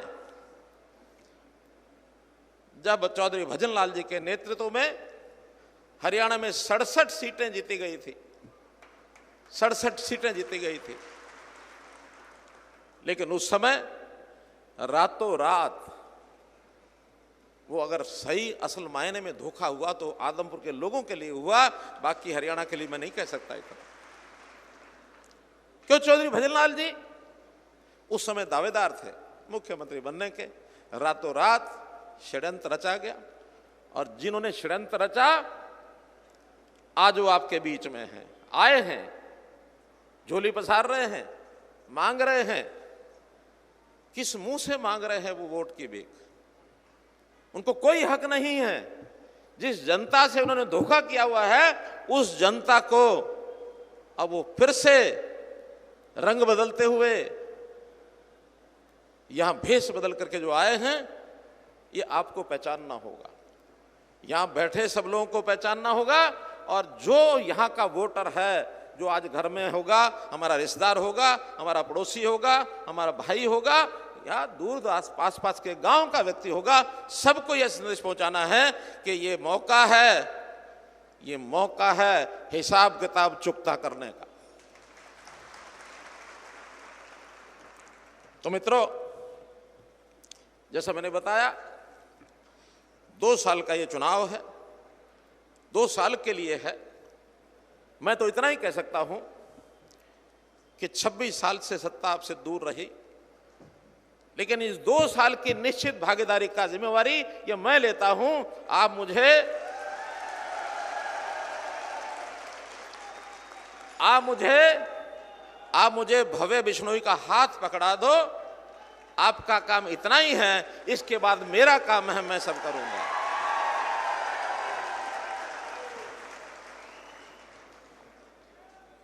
मित्रों, हम लोग पिछले 8 वर्ष से इस प्रदेश की सेवा कर रहे हैं, इस प्रदेश की सेवा कर रहे हैं। पहले दिन से 2014 में हमने जो संकल्प लिए थे, 2014 से जो संकल्प लिए थे, उन संकल्पों को लगातार हम पूरा कर रहे हैं। कांग्रेस ने जो इस प्रदेश में वातावरण खड़ा किया था, उसने क्राइम का वातावरण बनाया, करप्शन का वातावरण बनाया और कास्टिस्ट पॉलिटिक्स का वातावरण बनाया। मैं इसको कहता हूं 3 सी के साथ हमारी लड़ाई है, और इन 3 सी ने अगर पैदा किया, वो भी चौथी सी थी, वो सी थी कांग्रेस। वो कांग्रेस थी। कांग्रेस ने भ्रष्टाचार की गंगा बहाई। यहां क्या क्या घोटाले नहीं हुए, न केवल प्रदेश में बल्कि केंद्र में भी। केंद्र की भी इनकी जो सरकारें थी, वो भी जिस प्रकार से चलती थी, यानी ऐसा कहा जाए कि एक परिवार उस समय से लगातार चीजों को अपने इर्द गिर्द घुमा रहा है। वो अपने हाथ से बाहर चीजों को जाने ही नहीं देता। कभी भी मान लो कोई अवसर आ जाए, कोई आदमी सिर ऊंचा करके और उनकी पार्टी में थोड़ा दाएं बाएं हट करके कुछ हक अपना प्राप्त करने लग जाए, तो कैसे कैसे खेल खेलते हैं। मैं आपको 1969 की एक बात बताता हूं, छोटी नहीं, देश की बड़ी घटना में से। तो कांग्रेस शासन करती थी, लगातार कर रही थी, और कांग्रेस हमेशा अपने किसी ना किसी व्यक्ति को राष्ट्रपति उपराष्ट्रपति के चुनाव में खड़ा करके बनवाती थी। 1969 में उनकी पार्टी में सिंडिकेट ने एक फैसला किया कि नीलम संजीवा रेड्डी जो है राष्ट्रपति के कैंडिडेट होंगे। श्रीमती इंदिरा गांधी को पसंद नहीं आया, और उन्होंने इस प्रकार के खेल खेले कि इंडिपेंडेंट वीवी गिरी को खड़ा कर दिया, पार्टी के सारे सिस्टम तोड़ करके अपने ऑफिशियल कैंडिडेट को हरा करके और वीवी गिरी को जिता दिया। पार्टी के 2 फाड़ कर दिए, एक कांग्रेस ओ बन गई, एक इंदिरा गांधी की कांग्रेस आई बन गई। ये इस प्रकार के खेल वो केंद्र में भी खेलते रहे हैं। तो मित्रों, भाइयों बहनों, वहां सिद्धांत की कोई चर्चा नहीं है, सिद्धांतों का कोई पक्ष रखने वाला नहीं होता है। उनके सामने देश नहीं है, जनता नहीं है, केवल अपना घर सामने होता है। और एक तरफ भारतीय जनता पार्टी अपने सिद्धांतों पर कितना खरी उतरती है। देश की आजादी के बाद श्यामा प्रसाद मुखर्जी जनसंघ के में उस समय राष्ट्रीय अध्यक्ष थे, यहां से यात्रा लेकर के जम्मू कश्मीर के लिए गए थे कि जम्मू कश्मीर का जो विशेष दर्जा है, ये नहीं वहां से चलने देंगे। उनका अलग प्रधान होता था, अलग संविधान होता था, अलग निशान होता था, अलग प्रधान, अलग निशान, अलग संविधान नहीं चलने देंगे। और उस समय श्यामा प्रसाद मुखर्जी ने अपना जीवन का उस समय बलिदान दे दिया था, उनकी हत्या कर दी गई थी वहां। एक विषय तो उस समय पूर्ण हो गया था कि हमारा जो प्रधान जो है, देश का प्रधान, वो एक हो जाएगा, राष्ट्रपति एक हो जाएगा, लेकिन निशान अलग अलग रखे, संविधान भी अलग रखा। आज नरेंद्र मोदी जी ने इतने वर्षों के बाद उस विशेष दर्जा को समाप्त करके धारा 370 और 35A को, संविधान की धाराओं को, और निष्प्रभावी कर दिया। आज उस विषय का, और हमने से एक बन करके सूत्र देश के साथ अखंडता का ये काम किया। मैं सिद्धांतों की बात बता रहा हूं। भारतीय जनता पार्टी शुरू से आज तक सिद्धांतों पर काम करती है, और वहां सिर्फ निजी स्वार्थ से काम होते हैं। निजी स्वार्थ वाली पार्टी पनप नहीं सकती। आज पूरे देश से, मोदी जी ने ठीक कहा था, कांग्रेस मुक्त भारत। अब कांग्रेस मुक्त भारत लगभग हो गया है। एक सरकार इनकी राजस्थान में बची है, एक छत्तीसगढ़ में बची है। राजस्थान में भी सरकार हिंडकोले खा रही है, हिचोले खा रही है। पता नहीं बचेगी कि नहीं बचेगी। अगर इनको कुछ बचाना ही है तो पहले राजस्थान की सरकार को बता लें, फिर ये जो सपने देख रहे हैं, ये सपने इनको बाद में देखने चाहिए। अब यहां बचा कुछ नहीं है हरियाणा में इनका, लेकिन फिर भी 2 ही लोग हैं, 2 नेता इनके, एक पिता एक पुत्र, लगे हुए हैं लगातार कि शायद कुछ मिल जाए, शायद कुछ मिल जाए। इनकी पार्टी के नेता इनको साथ ही नहीं दे रहे हैं। पार्टी में बिखरे हुए चल रहे हैं। ना कुमारी शैलजा इनके पास आ रही है, ना सुरजेवाला इनका सहयोग कर रहे हैं, ना किरण चौधरी यहां आ रही है, कोई नेता तो नहीं आ रहा है। क्यों? क्योंकि सिर्फ 2 आदमियों की पार्टी रह गई है, और 2 आदमी जब पार्टी के नाते से आगे बढ़ने लगे, अपने कैंडिडेट को जब छाड़ने के लिए निकले, इस इलाके में इनको कैंडिडेट नहीं मिला कोई। जिसके ऊपर हाथ रखते थे वही नीचे से खिसक जाता था, नहीं मुझे चुनाव नहीं लड़ना है, मुझे चुनाव नहीं लड़ना है। आखिर करके एक फ्यूज्ड बल्ब को जैसे लाया जाता इंपोर्ट करके, इस प्रकार से ले आए हैं। हम लोगों ने भी आपके सहारे तय किया है कि एक नेता इनके जींद में आए थे इसी प्रकार इंपोर्ट होकर के, हमने उनको पैक करके कैथल भेज दिया था। वो भी ये बाई इलेक्शन था, और इस बाई इलेक्शन में फिर से कैथल के एक और को लेके आए हैं। आप सब मिल करके संकल्प करो कि इनको भी पैक करके 6 तारीख को रास्ता कैथल का दिखा देंगे। क्योंकि ये जो कैंडिडेट यहां आया है, इसके मन में भी कोई आपके बारे में अच्छा विचार नहीं है। हमेशा आप लोगों को ये गालियां देता रहा है, चुनाव के समय हो या इससे पहले हो, तरह तरह के शब्दों की गालियां दी है। मैं शब्द वो दोहरा भी नहीं सकता, आपको पता होगा। इस क्षेत्र के लोगों को गालियां दी हैं, और केवल यहां के क्षेत्र के गालियां दी होती अलग बात है। जब 2014 में इनको टिकट नहीं मिली थी, तो इन्होंने भूपेंद्र सिंह हुड्डा को भी कितनी मनमन की गालियां दी थी कि इन्होंने मेरे साथ धोखा किया है।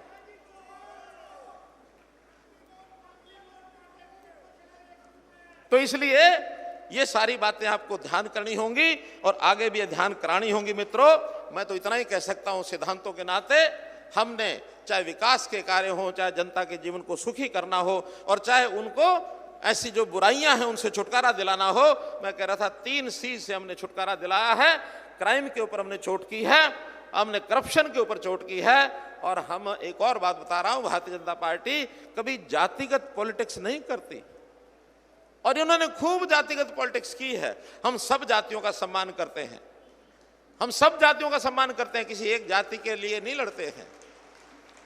जब 2014 में मैंने चुनाव लड़ा था, एक नारा उस समय दिया था, हरियाणा एक, आगे हरियाणा एक, हरियाणा एक। हमने उस समय इसीलिए दिया था कि हम सब मिल करके चलेंगे, और हमारा तो ये स्वभाव रहा है सरकार में आने के बाद, अगर किसी जगह से हमारा वोट नहीं कम भी आया है, हमारा विधायक सांसद नहीं भी बना है, हमने भेदभाव नहीं किया है। हमने पूरे हरियाणा के सभी विधानसभा क्षेत्रों में बराबर का काम किया, विकास का काम कराया है। अगर मैं कहूं तो आदमपुर क्षेत्र में भी पिछले 5 साल में 300 करोड़ से ऊपर के काम हमने कराए हैं। लिस्ट है मेरे पास, एक एक गांव की बता सकता हूं मैं, एक एक गांव की बता सकता हूं।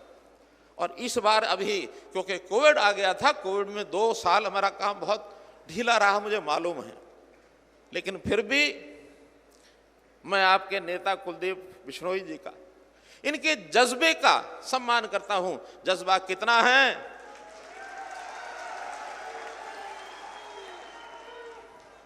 विपक्ष में रहते हुए भी ये आते थे, काम की लिस्ट लेके आते थे, बैठ जाते थे, सीएम साहब ये काम मुझे जरूर कराना है, मुझे अपनी जनता के लिए यहाँ से काम करा के ले जाना है। हम भी कहते हैं आप जो काम बताओ सारे काम करा दें। हमने इनके कहने पर बहुत काम कराए हैं। काम के नाते अगर मैं उसकी चर्चा करूं तो इस ढंग से करता हूं कि हमने 5 S को प्रमोट किया है। 5 S क्या है? शिक्षा है, स्वास्थ्य है, सुरक्षा है, स्वावलंबन है, स्वाभिमान है। इन 5 चीजों के ऊपर आधारित होकर के हमने जनता की सेवा की है। और ये 5 काम अगर ठीक से चलते रहे, इनके प्रोग्राम ठीक चलते रहे, इनके प्रोजेक्ट ठीक चलते रहे, तो निश्चित रूप से विकास भी होगा और जनता को सुख भी मिलेगा, जनता आगे भी बढ़ेगी। हाँ, इन 5 एक्स को आगे बढ़ाने के लिए एक एस और बहुत जरूरी है, और वो एस क्या है? वो है सुशासन, गुड गवर्नेंस। हमने ठीक 25 दिसंबर 2014 को सुशासन दिवस मनाया था, और उस सुशासन दिवस पर आईटी के प्रयोग तरह तरह के करके हमने आगे काम चलाए शुरू किए थे। आपको ध्यान होगा या नहीं होगा, लेकिन उसका लाभ जरूर उठाया होगा हर किसी ने। हमने देखा कि जनता यहाँ से दौड़ी दौड़ी पहुँचती है अपने वाहन लेकर के, बस में जाकर के, ट्रेन में जाकर के, चंडीगढ़ मंत्रियों के घरों में, सीएम के घर में, डेरे लगा के बैठे रहते हैं, भीड़ लगी रहती है, 3-3 दिन तो बैठे रहते हैं, काम कभी होता है कभी नहीं होता, कभी सुनाई होती है नहीं होती है। अध्यापक का ट्रांसफर करा के लेके आए, घर पहुंचे तो ट्रांसफर कैंसिल हो गया, फिर दौड़ पड़े। ये सिलसिले हमने देखे हैं। हमने कहा इनकी आवश्यकता नहीं है। सबसे पहले ग्रीवेंस, लोगों की कष्ट, कठिनाइयां, समस्याएं, इसकी शिकायत करनी है तो सीएम विंडो पर कर दो, आपको आने की जरूरत नहीं है, आपका काम होकर के आपके घर पता लग जाएगा ये काम आपका हो गया। 12 लाख सीएम विंडो के अंदर हमने काम किए हैं लोगों के अब तक, 12 लाख। अगर ये 12 लाख यहां से चंडीगढ़ आना जाना रखते तो हर तरह का नुकसान था, समय इनका लगता, पैसा इनका लगता, परेशानी इनको होती। अध्यापक हमारे ट्रांसफर के लिए दौड़े रहते थे। हमने सभी ट्रांसफर को कहा कोई आने की जरूरत नहीं है, हम एक ऑनलाइन पॉलिसी बना देंगे, आपसे पूछ लेंगे कहाँ जाना चाहते हैं, सीनियरिटी के आधार के ऊपर उनको भेज दिया जाता है, कहीं किसी को जाना नहीं पड़ता है। आप बताइए, अध्यापकों को ट्रांसफर के लिए अब कहीं भागदौड़ करनी पड़ती है? कहीं करनी पड़ती है? नहीं करनी पड़ती है। अब जब विषय आया लोगों को रोजगार देने का, रोजगार के लिए भी हमने पहले भी पर्याप्त काम किए हैं। मैं इसमें अगर एक एक क्रम बताता हूं तो जैसे शिक्षा की बात कही है, शिक्षा में पूरे हरियाणा में हमने मैपिंग कराई कि कोई छात्रा 20 किलोमीटर से दूर पढ़ाई के लिए उसको, बल्कि 10 किलोमीटर के दूर 20 किलोमीटर दायरे में एक स्कूल होगा, ताकि कोई भी बेटी बच्ची हमारी 10 किलोमीटर से ज़्यादा उसको ट्रैवल न करना पड़े। जब मुझे पता लगा कि आदमपुर क्षेत्र में भी यहाँ लड़कियों का कॉलेज नहीं है, केवल एक आदमपुर में कॉलेज है और कहीं नहीं है, बालसमंद के अंदर हमने कॉलेज घोषित किया और वहाँ का कॉलेज स्कूल शुरू हो गया है, बिल्डिंग उसकी बनने वाली है और वो जल्दी उसकी बिल्डिंग बन जाएगी। कितने स्कूल अपग्रेड हमने किए। अध्यापकों की भर्ती चल रही है। निश्चित रूप से अध्यापकों की कमी एक देखी गई, क्योंकि तरह तरह की भर्तियां कांग्रेस के टाइम के ऊपर वो खारिज होती रही। कोर्ट ने कभी किसी कारण से खारिज कर दी, किसी कारण से खारिज कर दी। अभी भी एक भर्ती जेबीटी की सुप्रीम कोर्ट में जाके और वो जाके हमने उसको क्लियर कराया है। हम उनको क्लियर कराने के लिए लगे हुए हैं। इनकी पीटीआई की भर्ती यानी वो कैंसिल हो गई, इनके आर्ट्स एंड क्राफ्ट्स के टीचर उनकी कैंसिल हो गई। कितनी भर्तियां कैंसिल हुई, लेकिन हमने इन 8 साल में जितनी भर्तियां की हैं एक भी भर्ती रद्द नहीं हुई है, एक भी भर्ती रद्द नहीं हुई है। और अभी ग्रुप डी की भर्तियां 2 दिन के बाद 3 दिन के बाद उसकी परीक्षा सीईटी होने वाली है 5 और 6 तारीख को। 11 लाख विद्यार्थी परीक्षा देने वाले हैं, जिसमें से कम 40,000 से के लगभग ये बच्चे उसमें सिलेक्ट होने वाले हैं। तो इसलिए हम सीधा सीधा मेरिट के ऊपर सबको नौकरियां देते हैं। इस इलाके में भी हमें किसी ने सिफारिश नहीं की तो भी 600 से ऊपर नौजवानों को भर्तियां आदमपुर के अंदर हुई है। मित्रों, गरीबों की भर्तियां, मुझे 2 यहाँ के परिवार मिले, उनकी बेटियां सब इंस्पेक्टर बन गई हैं, उनकी बेटियां सब इंस्पेक्टर बन गई हैं। और जिसकी जानकारी जो मुझे दी गई है उसमें अगर कुल मिलाकर 2 लड़कियां यहाँ मुझे बताया गया था कि सब इंस्पेक्टर बनी हैं, गरीब परिवार की।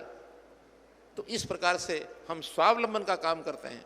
हम लोग उनकी सुरक्षा का काम, सुरक्षा के नाते से हमारे रक्षा मंत्री हैं, बहुत बारीकी से नाकों में दम किया हुआ है जो अपराधी लोग हैं और जो इस प्रकार के और गलत काम करने वाले, नशा बेचने वाले, ऐसे लोगों को और कहीं ठहरने की जगह नहीं है। उनकी जान जो है उनकी नाभि में होती है। नाभि क्या, उनकी प्रॉपर्टी होती है, उनका आर्थिक गोलमोल धंधा होता है, उसको पकड़ करके उनको बाहर किया है। अब सब हाथ खड़े करके और भाग रहे हैं कि हरियाणा में हम नहीं रुकेंगे। तो मित्रों, सुरक्षा, स्वाभिमान, स्वावलंबन, हमारा आदमी वो स्वाभिमानी भी है, उसके मन में कुछ काम करके अपने आप को आगे बढ़ा के खुशी बहुत मिलती है। स्पोर्ट्स पर्सन, अब स्पोर्ट्स का काम यहाँ गांव-गांव में हमारे यहाँ स्टेडियम बने हैं, खेल खिलाड़ी बने हैं, मेडल मिलते हैं, मेडल के बाद उनको नौकरी मिलती है, उनको बहुत एक प्रकार से जो उनकी राशि है वो पर्याप्त मिलती है। मैं केवल इसलिए गिना रहा हूँ कि विकास के काम की बात अगर कोई की जाए तो उसको भी हम लोगों को देखना चाहिए कि जितना काम विकास भले विपक्ष में यानी यहाँ के विधायक हमारे थे, हमने उस समय किया है, और जब सत्ता में शामिल हो जाएंगे तो इस आदमपुर के इलाके को जो काम चौधरी भजन लाल जी ने अपने समय किया था, आप तुरंत फिर याद करेंगे कि हाँ, भव्य बिश्नोई जो है उस समय के कामों को देखते हुए आज भी उससे ज़्यादा काम होंगे। ये 2 साल में आपको हम दिखा देंगे, इसका ध्यान रखें। एक बात और मुझे करनी है कि एक दुहाई देते हैं ये अनुसूचित जाति के लोगों की। मेरा कहना है कि अनुसूचित जाति का प्यार आज दिखा रहे हैं। बताइए ना, आपने अशोक तंवर के साथ क्या किया? आपको प्रदेश का अध्यक्ष था, आज ये कह रहे हैं कि हमारा प्रदेश का अध्यक्ष है, लेकिन प्रदेश अध्यक्ष अशोक तंवर भी था, प्रदेश अध्यक्ष आपकी शैलजा भी थी। आपको प्रदेश अध्यक्ष जाति के हिसाब से प्यारा नहीं है, आपको वो आदमी प्यारा है जो आपकी जेब में आ जाए, जो जेब में नहीं बैठा है वो आपका प्यारा नहीं है। इसलिए ये भूल से भी इस बात को हमने कहीं भी अपने नजदीक नहीं लगने देना। हमारे यहाँ जाति पाति का कोई नाम नहीं है। हमारे एक से एक कार्यकर्ता उसी ऊंचे स्थान पर बैठते हैं जिस ऊंचे स्थान के ऊपर बाकी सब लोग बैठते हैं। देश की राष्ट्रपति इस समय जनजाति की है। आज तक जनजाति से कोई राष्ट्रपति नहीं बना, महिला तो बनी ही नहीं कभी। पहली बार जनजाति की महिला ये राष्ट्रपति पद को सुशोभित कर रही है। उससे नीचे तो कोई ऐसा आंका जा सकता कोई जाति के हिसाब से व्यक्ति। तो इसलिए मित्रों, योग्यता के हिसाब से व्यक्तियों को हम जांच करके आगे लाते हैं। जिसकी सहायता की जाती है उसकी सहायता हम करते हैं।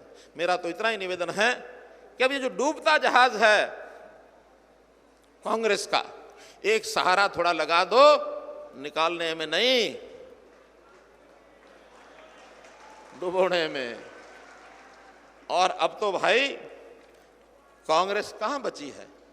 कांग्रेस बची भी नहीं है।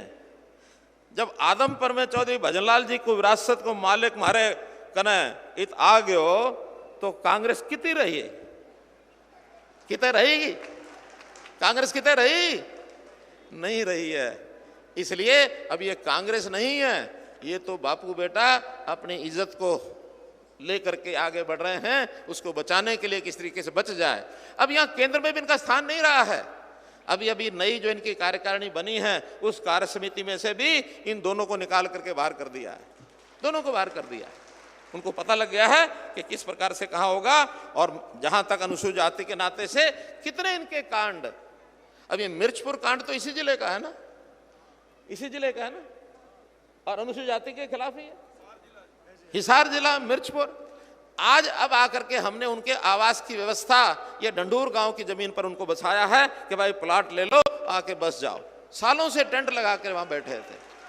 तो एक एक चीज को इनको हम संभाल रहे हैं। तो मित्रों, किसी भी बहकावे में आना नहीं। दो दिन बाकी बचे हैं, किसी प्रकार के बहकावे में आना नहीं तो इस बहकावे के नाम से कुछ ना कुछ बोलते रहते हैं। कभी कहते हैं राम रमी करते हैं, कभी कुछ करते हैं। अरे राम रमी आप मुख्यमंत्री जब थे उस समय अगर की होती तो आज की जरूरत क्या पड़ती? उस समय तो आपने चौधरी भजनलाल जी को धोखा दिया और इस इलाके में काम इसलिए नहीं किया कि चौधरी भजनलाल जी का एरिया है। कुलदीप यहाँ से विधायक है, जशमा देवी जी यहाँ की विधायक रही हैं। उस समय इसलिए इसका इलाके को दूर रखा। और आज यहाँ के लोग इतने ना समझ नहीं है। यहाँ के लोगों को समझ है, यहाँ के लोग अपना हिसाब किताब करना जानते हैं। ठीक कहा कुलदीप जी ने कि यहाँ के लोग तो क्या कहा, नाराज तो हो सकते हैं लेकिन खिलाफ नहीं। यहाँ नाराज तो हो सकते हैं, खिलाफ नहीं। और भाई जब ब्याह शादी आता है ना, इस ब्याह शादी में छोटी मोटी नाराजगी हुआ करती है। इस नाराजगी को ब्याह का दिन आते आते और सब दूर कर लिया करते हैं। फिर मिल बैठ करके उस काम को सिरे चढ़ाया करते हैं। इसलिए अब सब मिल बैठ करके अपने इस काम को सिरे चढ़ाओ। भव्य बिश्नोई बहुत हमारा युवा मित्र आने वाली 3 तारीख को प्रातःकाल सुबह नहा धो करके 7 बजे पोलिंग का टाइम है। एक बात बता करके बड़ी बात खत्म करता हूं, आखिरी बात। एरिया में 10 से 15% सुनो 10 से 15% लोग ऐसे होते हैं जो किसी आज के जो पार्टी के नाम है इनके वोटर नहीं होते।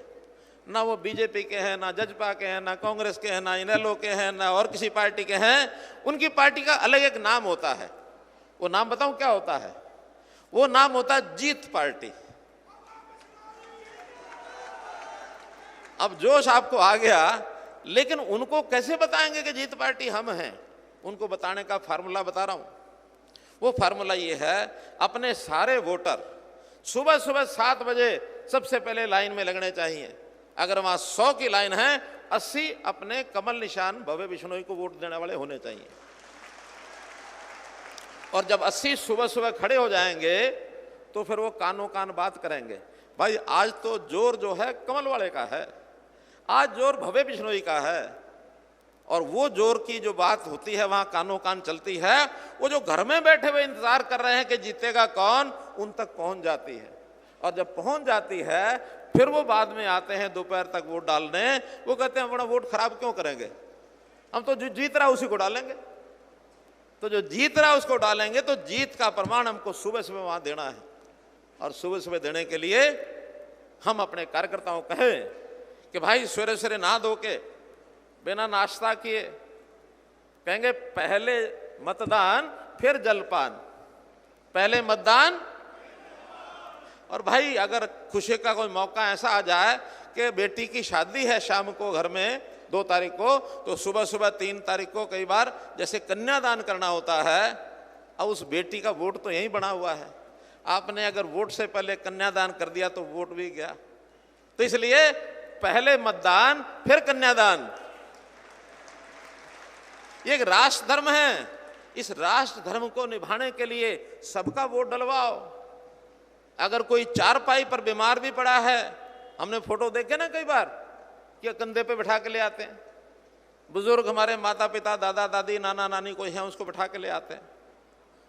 अब वो कई बार तो आखिरी समय के इंतजार में बैठे होते हैं। लेकिन भगवान को भी कह दो कि पहले मतदान फिर भगवान। मैं उनकी आयु की लंबी कामना करता हूं सबकी, लेकिन राष्ट्र धर्म सबसे बड़ा धर्म है। इसलिए आप लोग ईमानदारी से, और जो काम करने वाले लोग आपके सामने दिख रहे हैं, एक लक्ष्य के लिए काम कर रहे हैं, जन सेवा, प्रदेश सेवा, देश सेवा, ऐसे लोगों के लिए वोट डाल करके अपना, अपने पड़ोसियों का, मित्र का, यार दोस्त का, सबका वोट डलवाएं। भारी मतों से भाई भव्य बिश्नोई को जिताएं। बहुत बहुत धन्यवाद।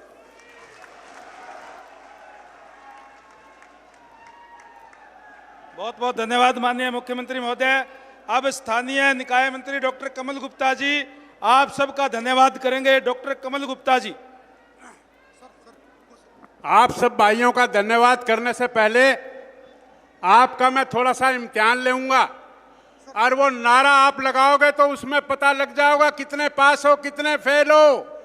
जोर से नारा लगाना है, जीतेगा भाई जीतेगा, और जोर से जीतेगा भाई जीतेगा। और भाई बटन कहां दबाओगे, बटन कहां दबाओगे? आदमपुर की क्या पहचान। चलो भाई अब 6 तारीख को क्या नारा लगाओगे? जीत गया भाई जीत गया, जीत गया भाई जीत गया। और भाई आप सबका धन्यवाद, सारे पास, फर्स्ट डिवीजन में सारे पास, मुख्यमंत्री जी का, उप मुख्यमंत्री जी का, सभी मंत्रीगण का, सभी विधायकगण का, और पूरी जनता जनार्दन का, आप सबका बहुत बहुत धन्यवाद, बहुत बहुत आभार। 3 तारीख को भूल मत जाना, 6 तारीख को फिर मिलेंगे, जीत की खुशी में फिर मिलेंगे। आप सबका धन्यवाद।